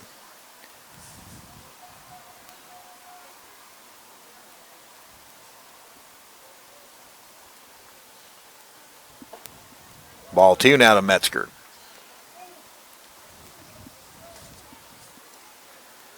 So now the question becomes, what does Ryan Schmidt do in the top of the 8th inning? That's exactly what I was thinking. If they add some more runs here in the 7th, a chance they run Nedved out for the 8th. Any more innings that he can eat in the long term, it'll be gravy. Now 3-0 to Metzger. Fenton no longer throwing. Matt Delcom continues to throw as Riley walks. Pitch is inside, ball 4 goes back to the screen. But the ball comes up to Cameron Tilley. So a leadoff walk for Metzger, and that'll bring up Zion Bolin. Saw a game once in high school, Carp, where the ball 4 went back to the screen. The catcher didn't move, put his hand up. The umpire gave him a new ball. Ooh. And people were just missed it's a live ball. Exactly. To everyone. I would have just kept running. The pitch. High out of the zone. It's 5 in a row now out of the zone for Francis. And again, I go back to what Colby announcer Rich Ebb said. Just not a lot of pitching depth, and he feels like, especially now with the use of Hoffman, they may be out of pitching. And pitches upstairs, 6 in a row out of the zone. And here comes the pitching coach of the Trojans. And he does not going to need the infield. This is going to be a one-on-one conversation. There's some stirring down in the Colby bullpen. A couple of guys starting to get loose and stretch. So when it's do or die, it's a pretty short leash on anyone. So 7-2 Dragons here in the 7th. I guess you could get greedy and try to maybe go for the run rule. That's saving an inning or two. And I think that would be... What is it after 7, Carp? It's 8 after 7. So it's not inconceivable. Now Bolin. Zion 1 for 3, an RBI single and a run scored in the first. He has since struck out twice. I think you just keep that approach we've talked about, Carp, of one base runner at a time. And if the run rule comes, great. Right. Yeah, don't change your mentality just to try to get a run rule to save an inning. If you continue the mentality, it may come anyway. 3-0 pitch. This one right down the middle. After 7 straight balls to start the inning, Francis gets one across to Bolin. The right-hander is now throwing in earnest in the pen for the Trojans. 3-1 pitch. Right down Peachtree again. It's a full count. Zion was taking all the way. Not sure if many people in Kansas are going to get that reference. Right down Peachtree. I'll explain that in a moment. 3-2 pitch. Pulled foul outside of third by Bolin. It remains 3-2. My question would be, are you Skip Carey or Pete Van Weeren? There you go. You got it. You got it. That's Skip Carey. That's a Skip Careyism from the old Turner Broadcasting Network of the Braves games. Always loved Skip Carey. 3-2 to Bolin. Lifted to right field. Evans has a beat on it, though. He makes the catch. Returning to first is Metzger, 1 away. We sound like old guys, and we've already had some of our supposed friends today refer to us as the 2 old Muppet balcony guys. Stadler and Waldorf. I would be Stadler because I have hair. But kids today don't understand how you and I grew up watching TBS and WGN, Cubs and Braves. Yep. And maybe one other game a week. And WIBW would have Royals games from time to time. Now Ryan Moritz. But what's on today, with 2, 3, 4 games a night and then packages where you can buy, it's a totally different world today. Moritz 0 for 2 with a walk. Metzger takes off. Runner goes. The pitch is in the dirt, and Metzger will steal the base without a throw. What a good pitch to throw out for Tilley. Metzger gets his 4th steal of the year. The pitch was low and in, and Tilley had to cross his body just to stop the ball. Second stolen base of the postseason for the Dragons. Check out the third. 2 here in Wichita. Bolin had a steal yesterday. 2-0 pitch to Mo. In the dirt again. 3-0. And here's that situation again with Mo at the plate, Metzger at second.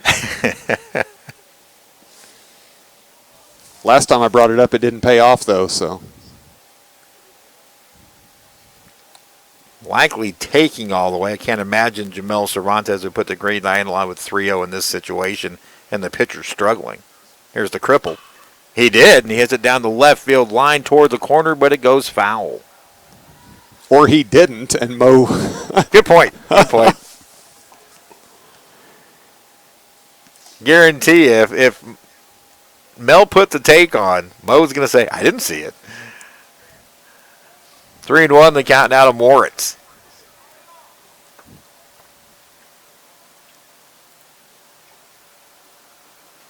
Francis comes set, checks the runners a couple times, now delivers. Pitches high, ball 4. Couple of walks in the inning, have 2 Dragons on at first and second with 1 out for Zach Baxley. Bax with an RBI, bases loaded walk, and here comes Ryan Carter, and we're going to have a pitching change. So we'll tell you about Bax this afternoon to this point. Ryan Carter making a pitching change. 7-2 Dragons. You're watching Blue Dragon baseball.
The Trojans call on Ryan Olkaway, a freshman right-hander, on for the 12th time, 10th out of the pen.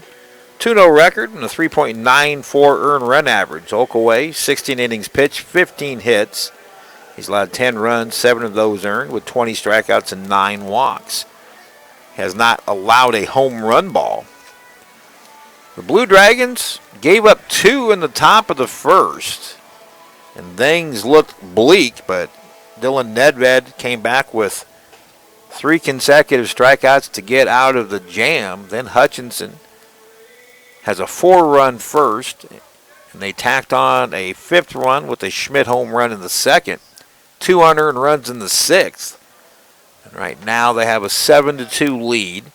Riley Metzger at second, Ryan Moritz at first. They both walked.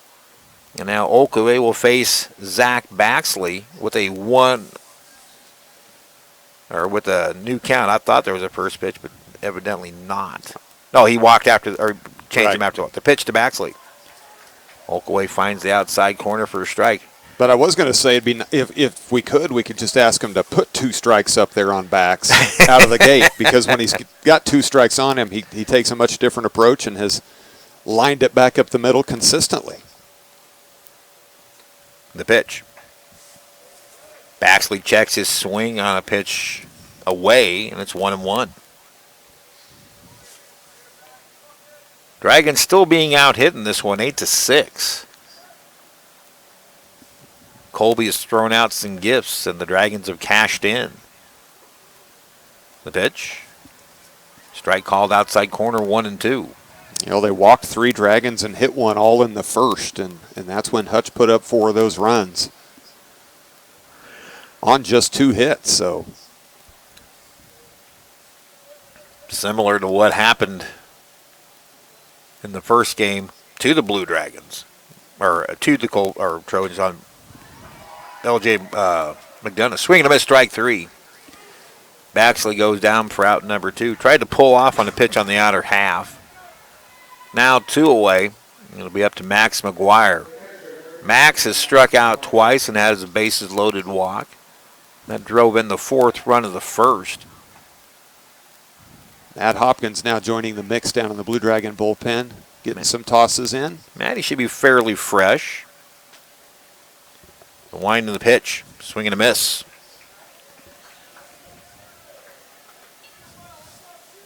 Without really beating a dead horse, I think Bax was trying to end it on one swing in that first pitch, his first swing by McGuire, much the same kind of wild grip it and rip it type swing. The 0-1. Chased a high fastball, 0-2. So Oakaway coming in and overpowering the Dragons right now. And another arm is up in the Colby bullpen. So Coach Ryan Carter, it's, as you would expect from anyone, it's all hands on deck at this point. The 0-2 to Max. And on the hands, fisted foul, and remains 0-2. Hands of stone, Cameron Crandall boots that one coming off the net. We'll be calling him out on that one momentarily. Unbeknownst to him, but you would sense there would be a riff in the force that would let him know that.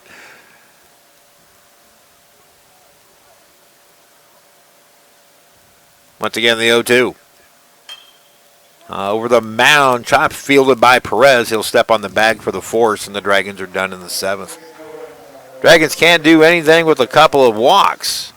They lead 2 and have stranded 7 through 7. We head to the 8th. Dragons 7, the Trojans 2.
Ryan Moritz goes back out Dylan Nedved goes back out. I think I'm starting to get tired again. Nedved back out for the 8th. Well, it's okay. Moritz went back out to second. He did. You just hadn't finished your statement yet. I know what you were going to say. I actually was looking right at Mo. And I saw Dylan. My eyes trained to Mo. Sleep deprivation will do funny things. Evans, Gallagher, Zadunich, 5, 6, and 7 here in the 8th. 7 gutsy innings by Dylan Nedved, 10 strikeouts. Evans has struck out twice and grounded out 0 for 3. First pitch swinging is grounded fair past the diving first baseman Zach Baxley. And it'll be a leadoff double to start the 8th. Ryan Schmidt's still in the dugout, but you've got to start thinking short leash here on Nedved.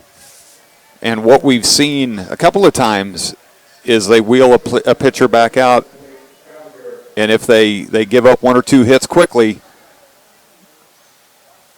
their time is up. Gallagher 0 for 3 with 2 strikeouts. That one's lined to left. Metzger on the run. It's not going to get there. Evans will be waved around third. And it's back-to-back doubles. And the Dragon lead now 7-3, and that might do it. That was pitch number 108. Schmidt's still pacing down there. He's back far enough in the dugout we can't see him. He's been up at the rail for most of the game. 10 hits now for the Trojans. And it will be Tucker Zadunich. Here he comes. And he's going to come to the home plate umpire, which indicates a double change. Well, with Dylan being the pitcher / DH, he's going to have to do some things to... Either he stays in the game as the DH, because he's listed as pitcher DH, or if he goes out in the field, that will burn the DH. So we'll see what Ryan Schmidt does here. Now 7-3 after back-to-back doubles by Evans and Gallagher to start the 8th. We're definitely going to get a new pitcher. If they burn the DH, the pitcher will have to hit somewhere in the order.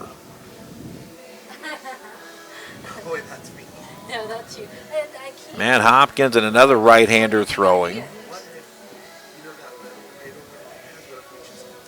Now Schmitty will go to the mound to get the ball.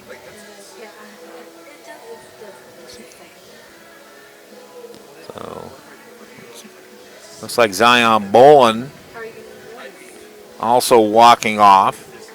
Looks like Moritz is headed towards going to go to third. So that means that Nedved will go to short, Sartori back to second, and the new pitcher, which I believe is Matt Hopkins, will be hitting in the 5-hole for Zion Bolin. That doesn't look like Matt, though. It doesn't. Is that Linder? Or Fenton. Or could be Cade Fenton. Could be Cade. Cade got a haircut, so it's kind of hard to tell. That's why I can't determine who that is. A lot of times I'll go by the hair. And these Blue Dragon uniforms don't have the number on the front, so that's Cade. Yep, Cade Fenton will be the pitcher. We're going to take a quick break, get the books changed around. Dragons leading 7-4 here in the top of the 8th. Or check that, 7-3 in the top of the 8th.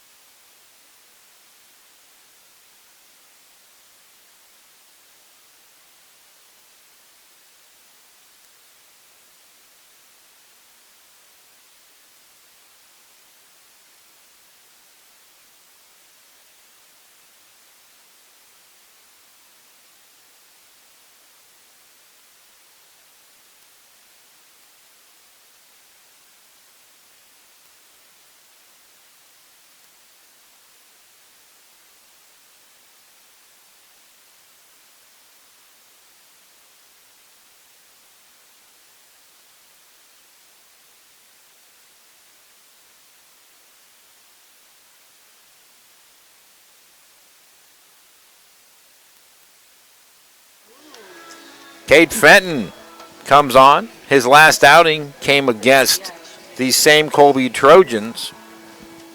Fenton pitched 1 inning, allowed 2 runs, 2 hits. He struck out 2 and walked 2. The overall numbers on Fenton: 1-2 record with a 4.91 ERA, 14 2/3 innings pitched, 10 hits allowed, 16 runs, 8 earned, 22 strikeouts, but 17 walks in 14 2/3 innings. Opponents just hitting 175 against. One already across in the inning to cut the lead to 7-3. Tucker Zdunich, the batter. The pitch. Sails outside Fenton. Fastball, curveball type pitcher. He had command issues 2 days ago. That one is over below 2-0. Carp, you'd mentioned he would be going into the 5-hole where Zion Bolin was in the batting order.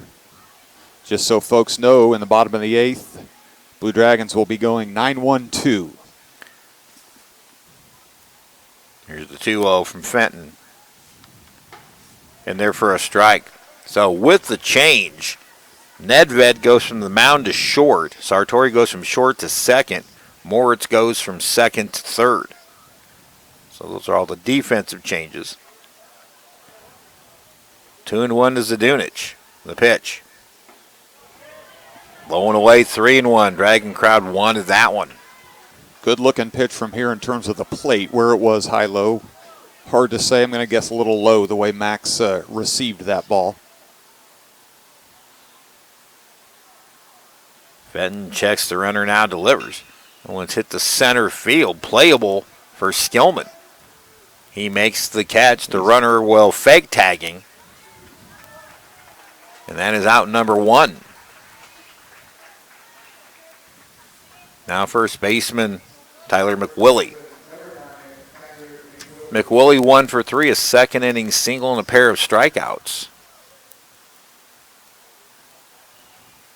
Dylan Nedved, 7+ innings, 10 hits, 3 runs. The runner at second is his responsibility. Struck out 10 and walked 1 in 108 pitches. Benton's pitch high and outside, ball 1. We talked about this last night, Denny. You would love to see Dragon pitchers throw strike 1 a lot more than what they do. Absolutely. And that's been a season-long issue. There's a strike, 1-1. This Dragon pitching staff as a whole has crushed the all-time strikeout record. Now 628 strikeouts. That's almost 150 strikeouts more than the previous record. 1-1 pitch. McWillie checked his swing, and it's 2-1. Dragon fans getting a little antsy. Fenton's not missing by much. He's just off the plate with those. So he's giving the batter something to think about. Fenton's 2-1. Swung on and missed. He challenged high, and McWillie didn't connect. Now it's 2-2. But back to your earlier comment, it's been, as you said, a season-long problem that they've had working ahead. Now the 2-2. Struck him out. Fenton took a little something off of it. McWillie was out in front of it. Now 2 away for the 9-hole hitter, designator Reese Cornell. Cornell has hit into a double play, grounded out to short and struck out.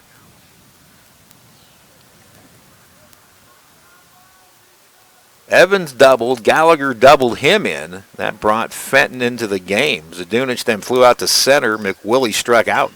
That's a hit into left field.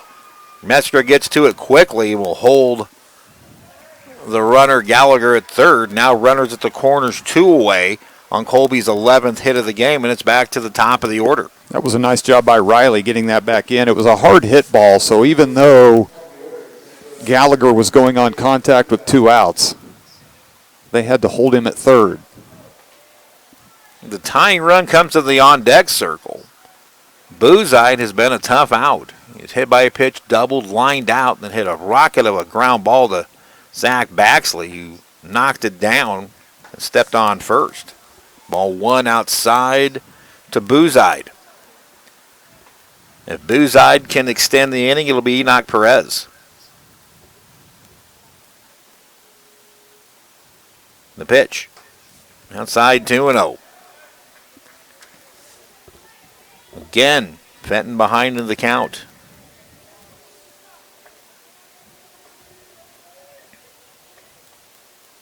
Matt Hopkins throwing, and now Miguel Reyes. Runner goes, pitch outside. Now the ball gets away from McGuire. He can't find it, and running all the way back to the wall is Fenton to save it. Nice job by Cade, because Max had no idea where that ball was at, and if Gallagher at third had read that better, he scores easily. Yes, he might have been headed back to the bag, so a break for the Dragons. Now the force is off. Runners at second and third, and a 3-0 count to Boozide. As Fenton saw the ball and came running to it, he told McGuire, you stay at the plate, because he didn't want both of them to go chasing it. Smart play by Cade. Out of the windup now, the cripple. Right down to shoot for a strike, 3-1. You just get nervous when Dragon pitchers get to 2 out. The stomach acid starts churning. The pitch. Low ball 4 and the bases are loaded, and that'll bring the tying run to the plate. Enoch Perez does have power. He's had 14 home runs this year, including 1 against Hutchinson. Although a wind-blown home run with the wind blowing out in Colby. Perez walked his last time, and here comes Ryan Schmidt. Right now, you do anything you can to advance. You don't worry about the next game until you have to worry about the next game. And we will have a pitching change. So the Trojans have scored 1 in the inning to cut it to 7-3, and the bases are loaded. So the tying run to plate Enoch Perez. We'll tell you about the new Dragon pitcher after this break.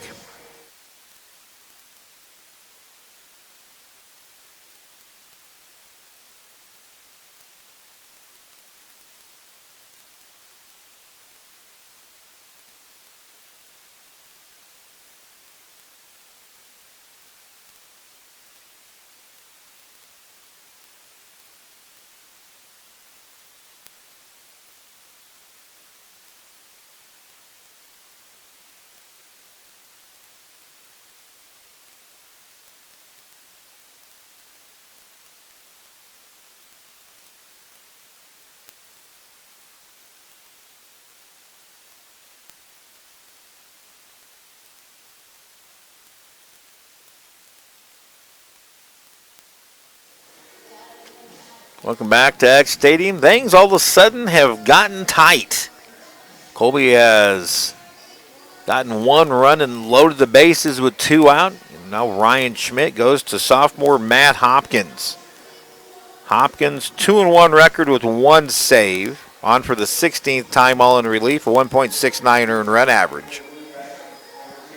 Hopkins has worked 26 2/3 innings, allowed 23 hits, 22 runs, but only 5 of those earned. He has struck out 41 and walked 13, and opponents hitting .223 against. Hopkins primarily a 2-pitch pitcher.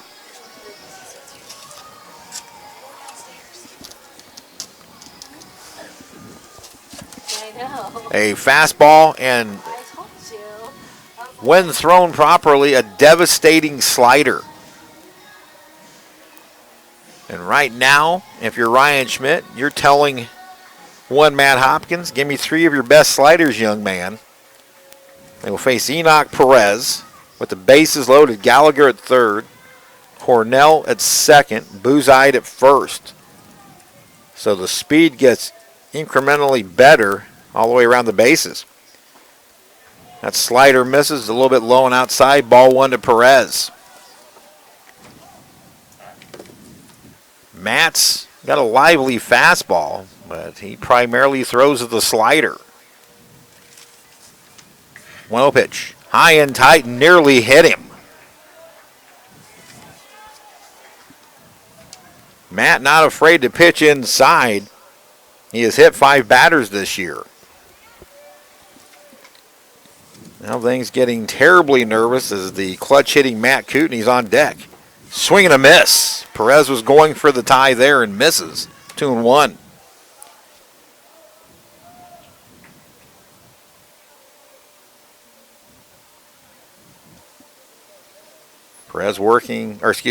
Hopkins working out of the stretch. The pitch. High and tight, 3-1. So Matt's going to have to come to Perez or walk in a run, and that would make Kootenay the go-ahead run with plenty of power. Hopkins pitch. Strike outside corner, full count. So we've gone as far as we can go. Runners are going to be in motion here now with a full count, bases loaded. Gallagher 2 outs. Gallagher at third, Cornell at second, Buzide at first. Hopkins comes set. Runners go, the pitch. Called strike 3! Perez not liking it. He's barking at the umpire, Scott Birch, but the Dragons get out of a monster jam. Matt Hopkins with a called third, strike at the knees.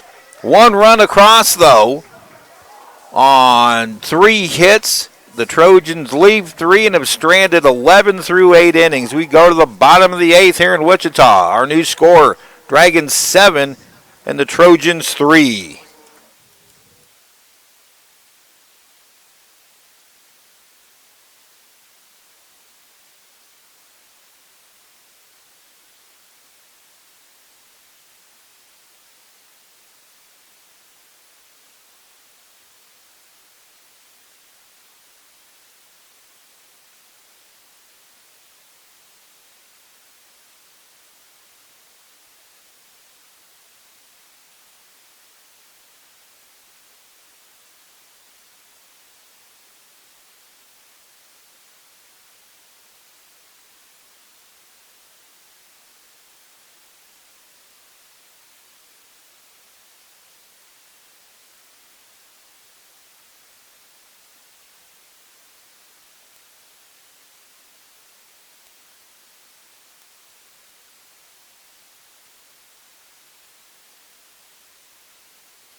What a gutty pitch from Matt Hopkins. A payoff pitch to Enoch Perez, and he sneaks the fastball in right at the knees. Perez thought it was going to be the slider. So Matt Hopkins with the fastball gets a called third, leaves the bases loaded. Now the Dragons look for some insurance here in the bottom of the 8th. It is Skillman, top of the order, Sartori, and Nedved. Brian Skillman 1 for 3. He singled and scored in the 6th. First pitch hacking. It's foul off to the left. Nobody said it was going to be easy. But cardiologists in Hutchinson have got to be doing a killer business right now. 0-1. That pitch misses high from Oakaway. 1-1 the count. Hopkins showed a lot of heart there, Carp. Indeed he did. I was playing on your... Never mind. Go back to sleep. Yes. Sorry about that. I'm sort of locked in right now. The pitch.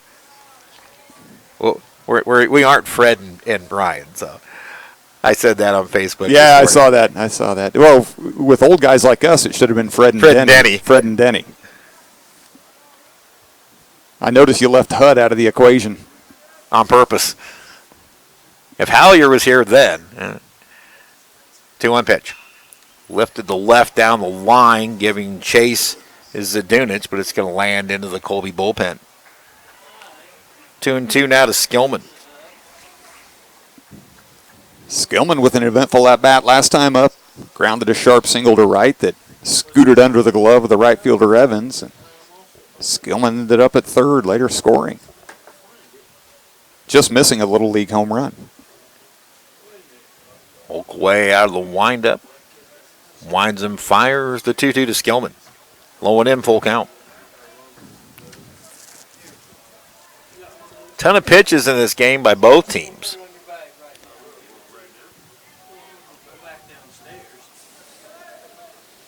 The Trojans will have 3, 4, and 5 up. Kootenai, Tilley, and Evans. Payoff to Skillman. Called strike 3. Brian thought he walked.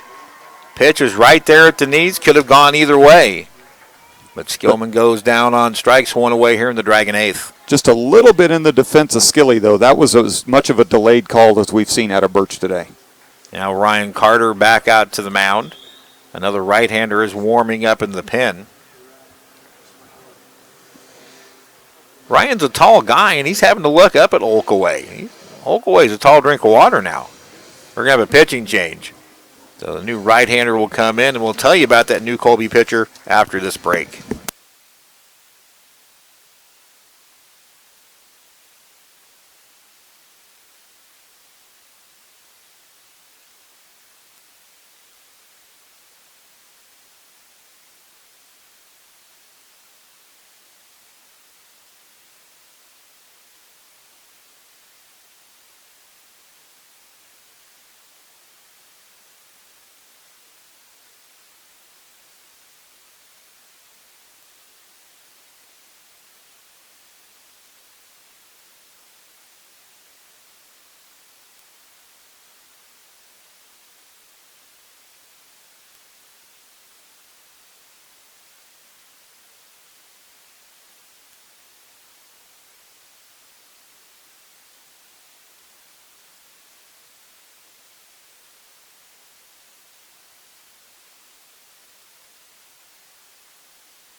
Back in Wichita, Ryan Carter, the Colby head coach, making a pitching change to freshman right-hander Kyle Bloor.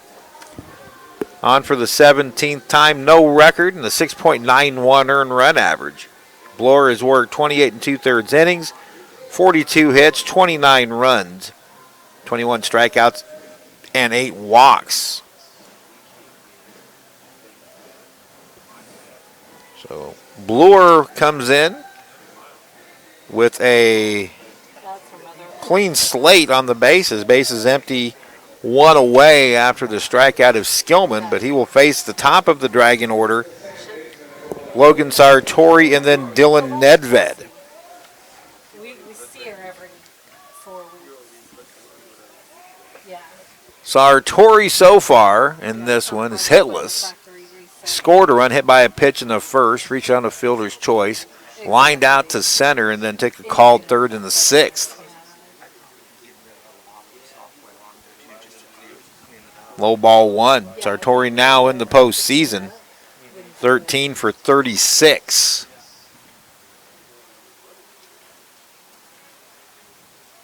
Outfield shade Sartori to pull. 2-0 now to Logan. Saw Logan on the concourse last night. He's pretty giddy, as all the Dragons were. Pretty excited. To a pitch. Over but low, 3-0. There was a lot of excitement, a lot of energy, but there was also kind of that feeling of we're not done. Right, which was good. Here's the cripple. It's a walk to Sartori on 4 pitches. Yeah, you're on a walk-off. It's become in vogue that you go dog pile instantly, but then that's it. And there was the dog pile out there. Everybody surrounded Ryan Moritz, and rightfully so. It was very exciting. But you're right, Danny. The Blue Dragons felt like there was more work to be done. Yeah. Now Dylan Nedved. I saw a group of them when I first got down there. Runner goes, pitches high, and the second baseman, Enoch Perez, can't handle the throw. And Sartori, who actually slid into the tag, may have dislodged the ball. He'll get a stolen base. Almost a Willie Stargell moment there, Carp. He almost slid a little bit too early and got caught up in that turf. It almost looked to me like he slowed up as he was sliding into the bag. Twice in this tournament, people have been tagged out over sliding. That one's hit toward the gap in right center field. Evans on the run. He'll make the catch. Sartori will tag and head to the third. So a productive out for Nedved moves Sartori up to third with 2 out, and Zane Schmidt the batter. Thank you.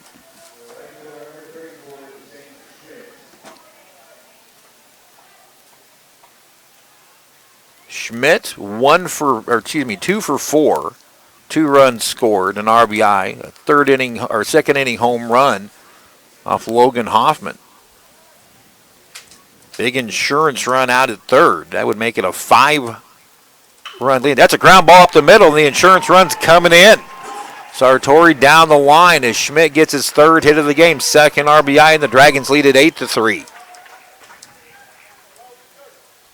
The difference between 4 and 5 when you're trying to come back in the 9th, it's a mindset thing. A grand slam can tie the game with a 4. A grand slam with 5-run lead only gets you back within 1. Still momentum, but sometimes we'll take the starts out of the sails. First pitch hacking by Metzger, it's fouled back. Riley walked his last time up. In fact, he's walked his last 2 at-bats. He's 0 for 2 with an RBI ground out in the first. Yeah, due for a hit in this one. Schmidt now, 75 RBIs.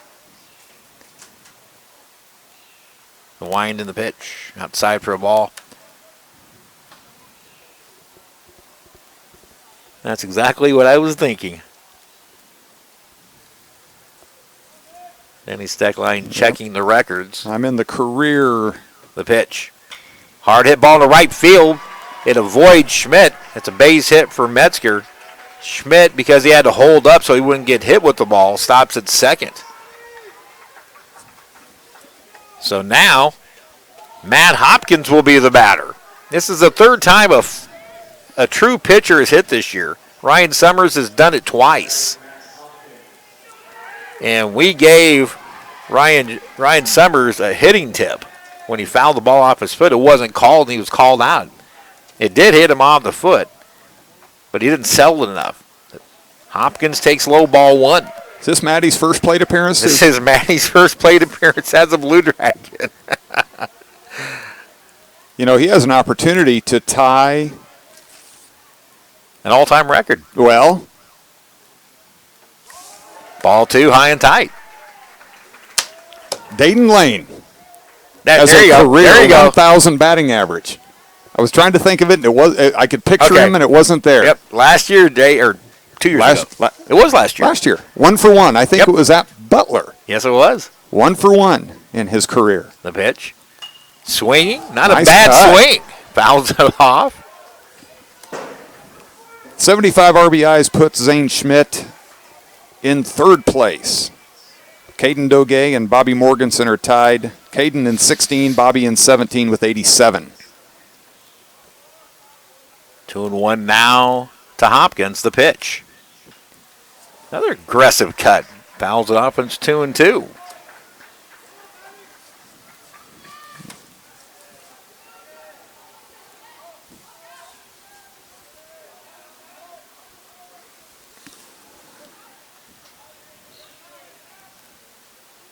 Bloor looks in for the sign and comes set out of the stretch.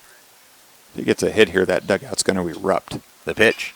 Line down the right field line, but it's going to go foul. It just about erupted. And listen to the oohs and ahs from the Dragon crowd. That's awesome. They're getting rowdy.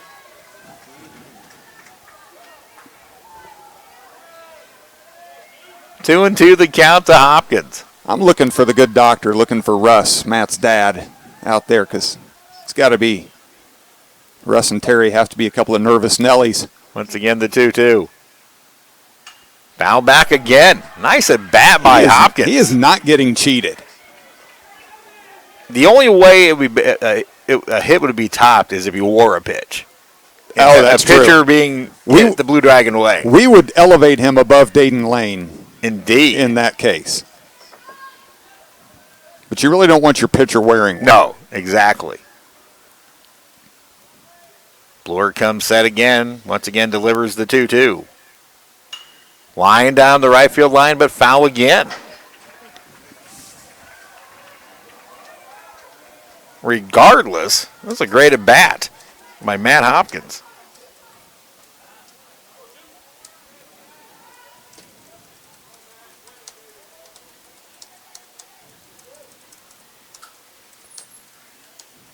The pitch. Line to left field, base hit! Rounding third is Schmidt. Here comes the throw. He is out. Great throw by Zadunich. And Zane Schmidt cut down at the plate to end the inning. Hopefully that won't give the Trojans any kind of momentum. No runs on 3 hits. Excuse me, 1 run on 3 hits. They strand 2. We go to the 9th. It is Hutchinson 8 and Colby 3.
Welcome back to Eck Stadium in Wichita, everybody. The Dragons 3 outs away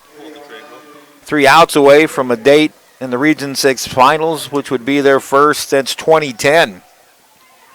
Matt Hopkins, who just got this crowd roaring with a base hit.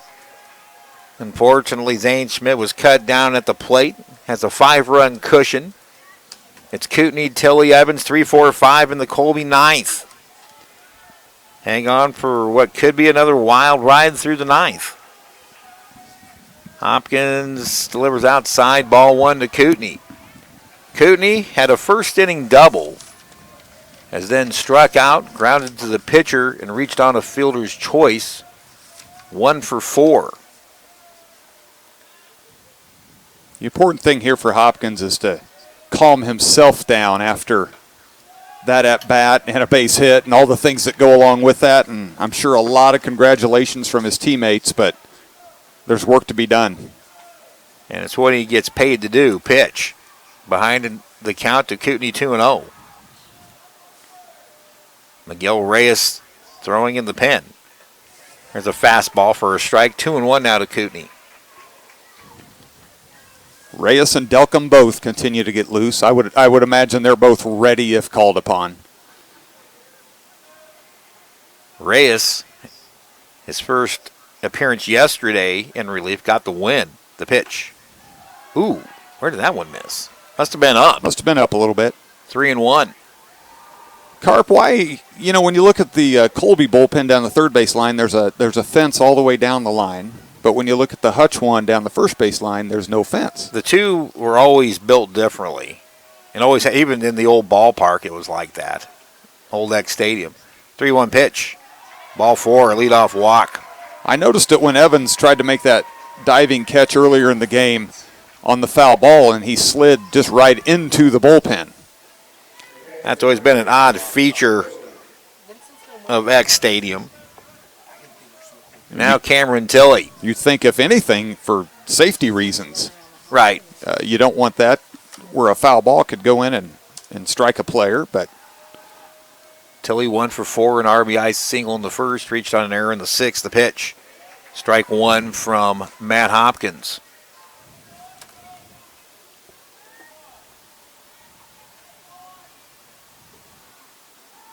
As much as we have routinely called the Dragons cardiac kid, so is Colby. They don't quit. The pitch. Up and high for a ball, and you can't give them any free passes. Kootenai at first on a leadoff walk.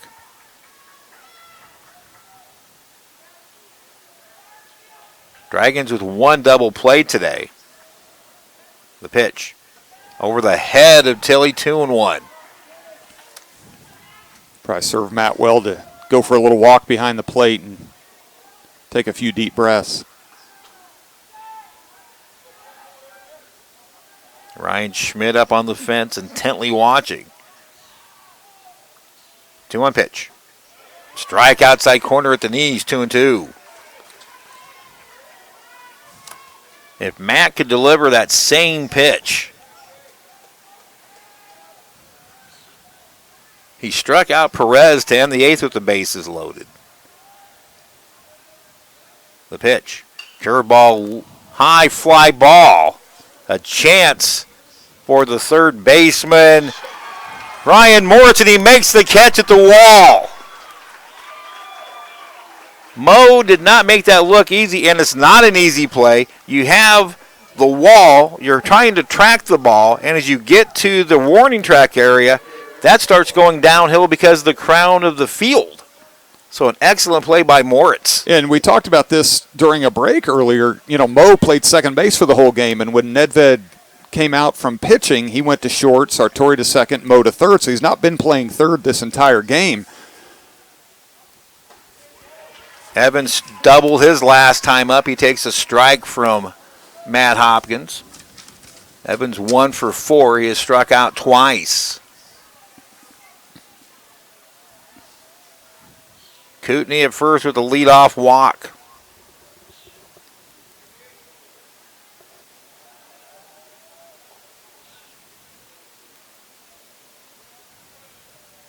The pitch. Way outside, 1-1. Matt's been trying to work on a changeup as well. I think that was it.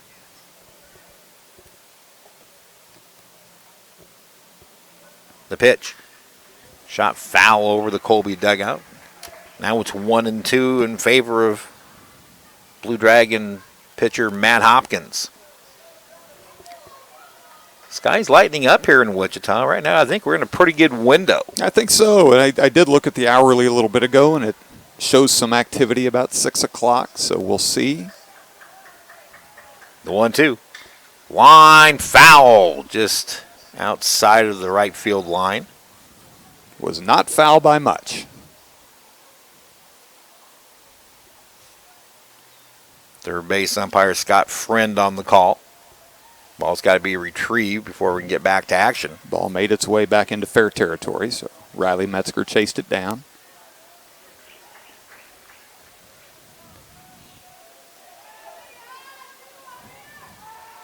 Evans way up on the plate, open stance. The pitch. High fly to left. Toward the line is Metzger, still coming. He's got it for out number 2. And the Dragons are 1 out away from the finals. Now the shortstop, Blake Gallagher. Gallagher an RBI double his last time up. He's 1 for 4 with a pair of strikeouts. Cowley Tigers have made their way to the ballpark, waiting behind to see which dugout they will occupy. The pitch. Strike outside corner. Don't they look like the Hutch Bronx Carp? They do. They do. Those uniforms haven't changed in years. Those are the same uniforms I remember when they were playing at Hobart Debtor Field in the best-of-3 Region 6 final against the Dragons. Breaking pitch, foul back, and now the Dragons are a strike away from the finals. 0-2 to Gallagher.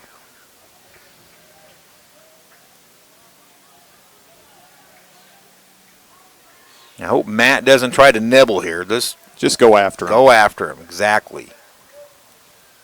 The 0-2. Grounded left side. More twitch on a big hop. The throw is wide of the bag. That will send Kootenai to third, and Colby still has life. I think they get him. There'll be a throwing error on Moritz. Would you concur? I would. Yes, I think a good throw gets the out. So Gallagher. And in Ryan's defense, that was going to be a tough play. Soft chopper, but pounded into the turf, and he knew he had to come up gunning. And of course, it would happen with 2 out, so we get some more Tums, and now it's Tucker Zadunich, pitch outside. Not only with 2 outs, but with 2 strikes. Zadunich 2 and 4, a pair of singles, coming in the 4th and 6th. Tying run still sitting comfortably in the dugout. Let's leave him there. Outside ball 2, didn't miss by much.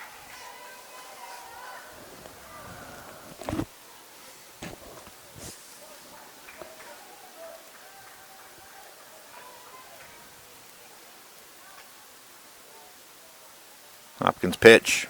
Took a little something off. That caught the outside corner at the knees. It's 2-1 now to Zadunich.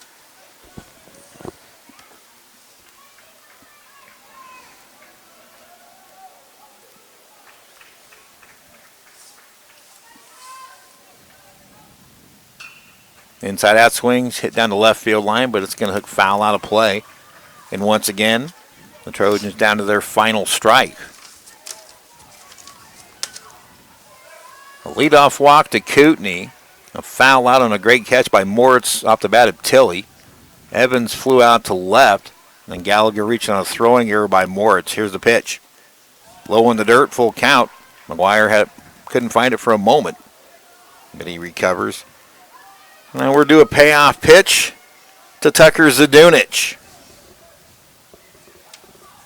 Dragons still with a 5-run cushion. Here's the payoff from Hopkins. Bounced in, ball 4, and the bases are loaded. Blue Dragons got a break there. That one caught the foot of the umpire. Otherwise, it's to the backstop. So they'll bring up Tyler McWillie. Ryan Schmidt's going to go to the mound. Or is he? Now he is. I think we're going to get a pinch hitter. I think the umpire's been talking to Ryan Carter about a pinch hitter for Colby. Looks like Lachlan Ross will pinch hit for McWillie. Carp, you touched on this last half inning. 5-run lead. Bases loaded. One pitch doesn't tie the game. Right. It's the difference between 1 and 2 runs, but kind of that next level of the mental process is 4 to 5 runs. Hopefully play in the Dragons' favor. So Lachlan Ross will hit for McWillie. Bases are loaded. Top of the ninth, the pitch. Bounces in again. I think Matt's trying to overthrow that slider, and he's ditched the last 3 pitches. Miguel Reyes, really the only one throwing in earnest in the pen. He should be loosened up. Here's the pitch. Ball 2. Ooh. The tying run's in the on-deck circle now, so it's not so comfortably sitting in the dugout. 2-0. Strike at the knees, 2-1, a fastball. Meanwhile, all this is going on, all the tension. The Tigers are just sitting there waiting for an opponent. While these two Jayhawk West teams try to beat up on each other just a little bit more. The pitch. Swung on and missed, 2-2. For the 3rd time in this inning, Colby's down to its final strike. You shouldn't have to nibble with the bases loaded. There's no room. Hopkins 2-2 pitch. Full count. The runners will be going. 3-2, 2 out. Kootenai at third. Gallagher at second. Zadunich at first. Hopkins needs to make a quality pitch right here. Runners go, the pitch. High ball 4, and that'll force in the run, and the tying run comes to the plate. Kootenai scores. It is now 8-4. And Ryan Schmidt's going to make a pitching change, and I'm pretty sure it's going to be Miguel Reyes, and it is. So Reyes comes on in relief for the 2nd straight game. Matt Hopkins got into the brink. Now, can Miguel Reyes finish it off? 8-4 Blue Dragons, top of the ninth, 2 out. This is Blue Dragon baseball.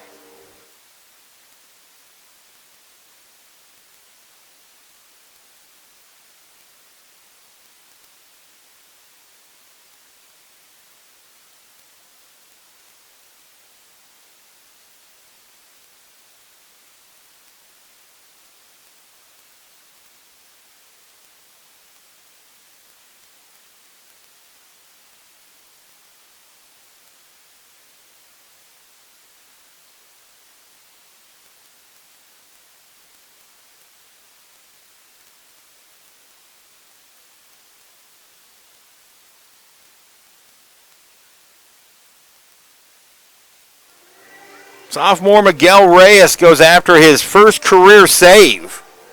Now a save situation. He will face 9-hole hitter Reese Cornell with the bases loaded, 1 across in the inning. It's unearned. 8-4 Hutch. They've been out hit 11-9. Yesterday, Reyes 4 clutch innings for his first win in relief.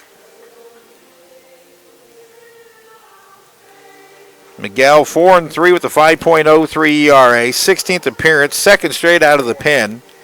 He has 3 complete games, 73 1/3 innings pitched, 69 hits, 52 runs. He has struck out 88, walked 36, and opponents hitting .244 against. So it's a battle of power pitching Miguel Reyes Jr. against the 9-hole hitter and Reese Cornell. 8-4 Hutch, the tying run at the plate. If Cornell extends the game, it goes back to the top of the order, a very dangerous hitter in Jacob Buzide. Reyes' first pitch misses outside, ball 1. Reyes, for the first time in his Blue Dragon career, working on back-to-back days.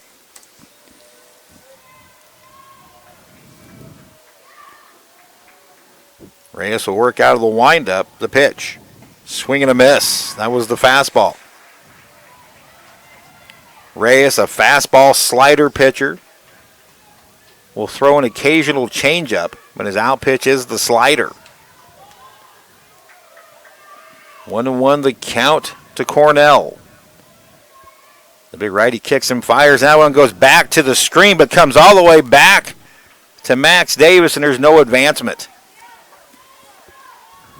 So a break for the Dragons. Absolutely. We saw that yesterday, and it resulted in an out at home to the advantage of the Blue Dragons. Turned out to be a big out because it would have been a 4-run deficit going to the ninth instead of 3. Here's the 2-1. Swing and a miss, strike 2. Well, when he's reared back and fired a couple in there, Cornell's had a hard time catching up. So do you do anything differently here? Throw him the old number 1. Hopefully Miguel thinks that same way. Miguel eyes for the sign. Into the wind, the 2-2. Went with the slider, miss, full count. How about the heater, Ricky? Give him the heater.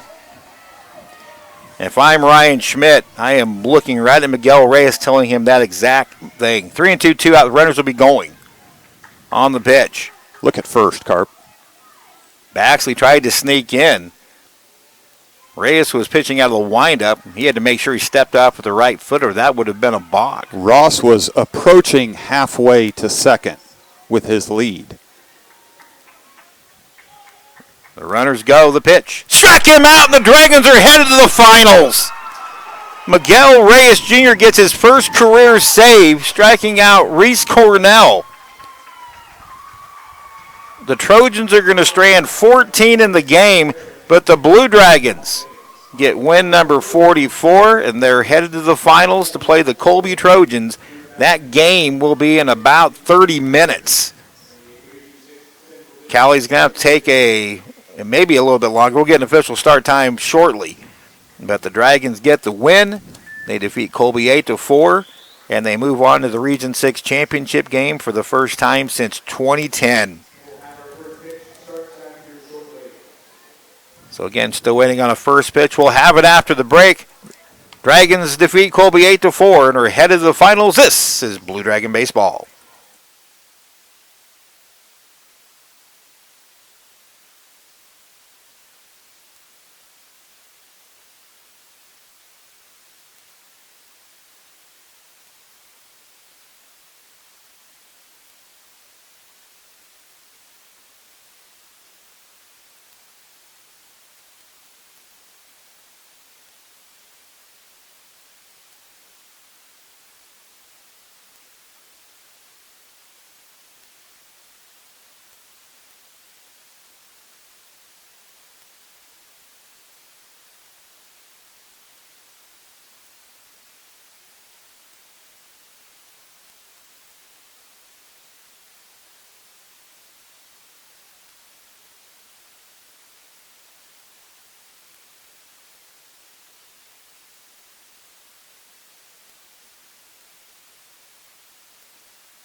Welcome back to Eck Stadium in Wichita. The Blue Dragons have won their 5th consecutive game when facing elimination, winning 8-4 over the Colby Trojans in the Central District Tournament losers bracket final. The Dragons now 44-20 will play the Cowley Tigers and will have to defeat Cowley twice to head to Grand Junction. So we're still waiting on an official start time for the Blue Dragons. the totals are like this: 8 runs, 9 hits, 3 errors, 9 left on base. For the Trojans, 4 runs, 11 hits, 2 errors, 14 left on base. The winning pitcher, Dylan Nedved, a clutch effort just one day after his shortest career start, 2/3 of an inning. Nedved now 5-2. Nate Stark takes the loss. He drops to 7-4. And Miguel Reyes Jr. picks up his first career save, striking out Reese Cornell with the bases loaded. Time of ball game right at 3 hours. And Denny, I'm going to let you wrap this one up. Just a reminder, fans, you will have to switch links to go to the championship game. You can get that on the BlueDragon.com media page. Denny's going to wrap the game up. I'll talk to you again in hopefully about 30 minutes. Denny, take it away. Thank you, Carp. As Carp said, the Blue Dragons defeat the Colby Trojans 8-4 in the Losers Bracket Championship. What that means now is in roughly 30 minutes, and hopefully before we wrap this one up, we'll have a start time for that game. Hutchinson will take on the Cali Tigers. Cali has gotten to this point unscathed so far. So Hutchinson will need to win the game today, and assuming that would happen, tomorrow these two teams would match up for a winner-take-all, trying to punch their ticket to the NJCAA World Series in Grand Junction, Colorado. A gutsy performance by Nedved, and it was one that there was a bit of angst in that first inning. Dylan's last outing didn't go well. Gave up 6 runs in the top of the first and was pulled after only 2/3 of an inning. This one gets off to a very rocky start with 2 runs allowed, and it had the makings of another difficult inning for the Blue Dragons.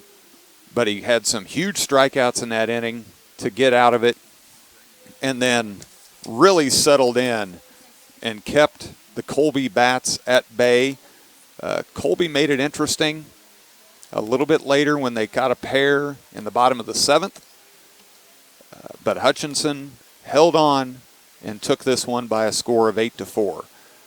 Great performances out of the pen by Matt Hopkins and Miguel Reyes Jr. Matt Hopkins offensively comes to the plate and gets his first career plate appearance and his first career base hit on a play where Zane Schmidt tried to score from second and was thrown out to end the bottom of the 8th. But the Blue Dragons held on. The top of the 9th had the eerie feeling. Getting some hand signals from Carp. We're going to go first pitch of the championship game today, or of the first game of the championship series at 4:40 p.m. So as Carp said, go to BlueDragonSports.com and you can find that link, and I'm going to tell you exactly where to look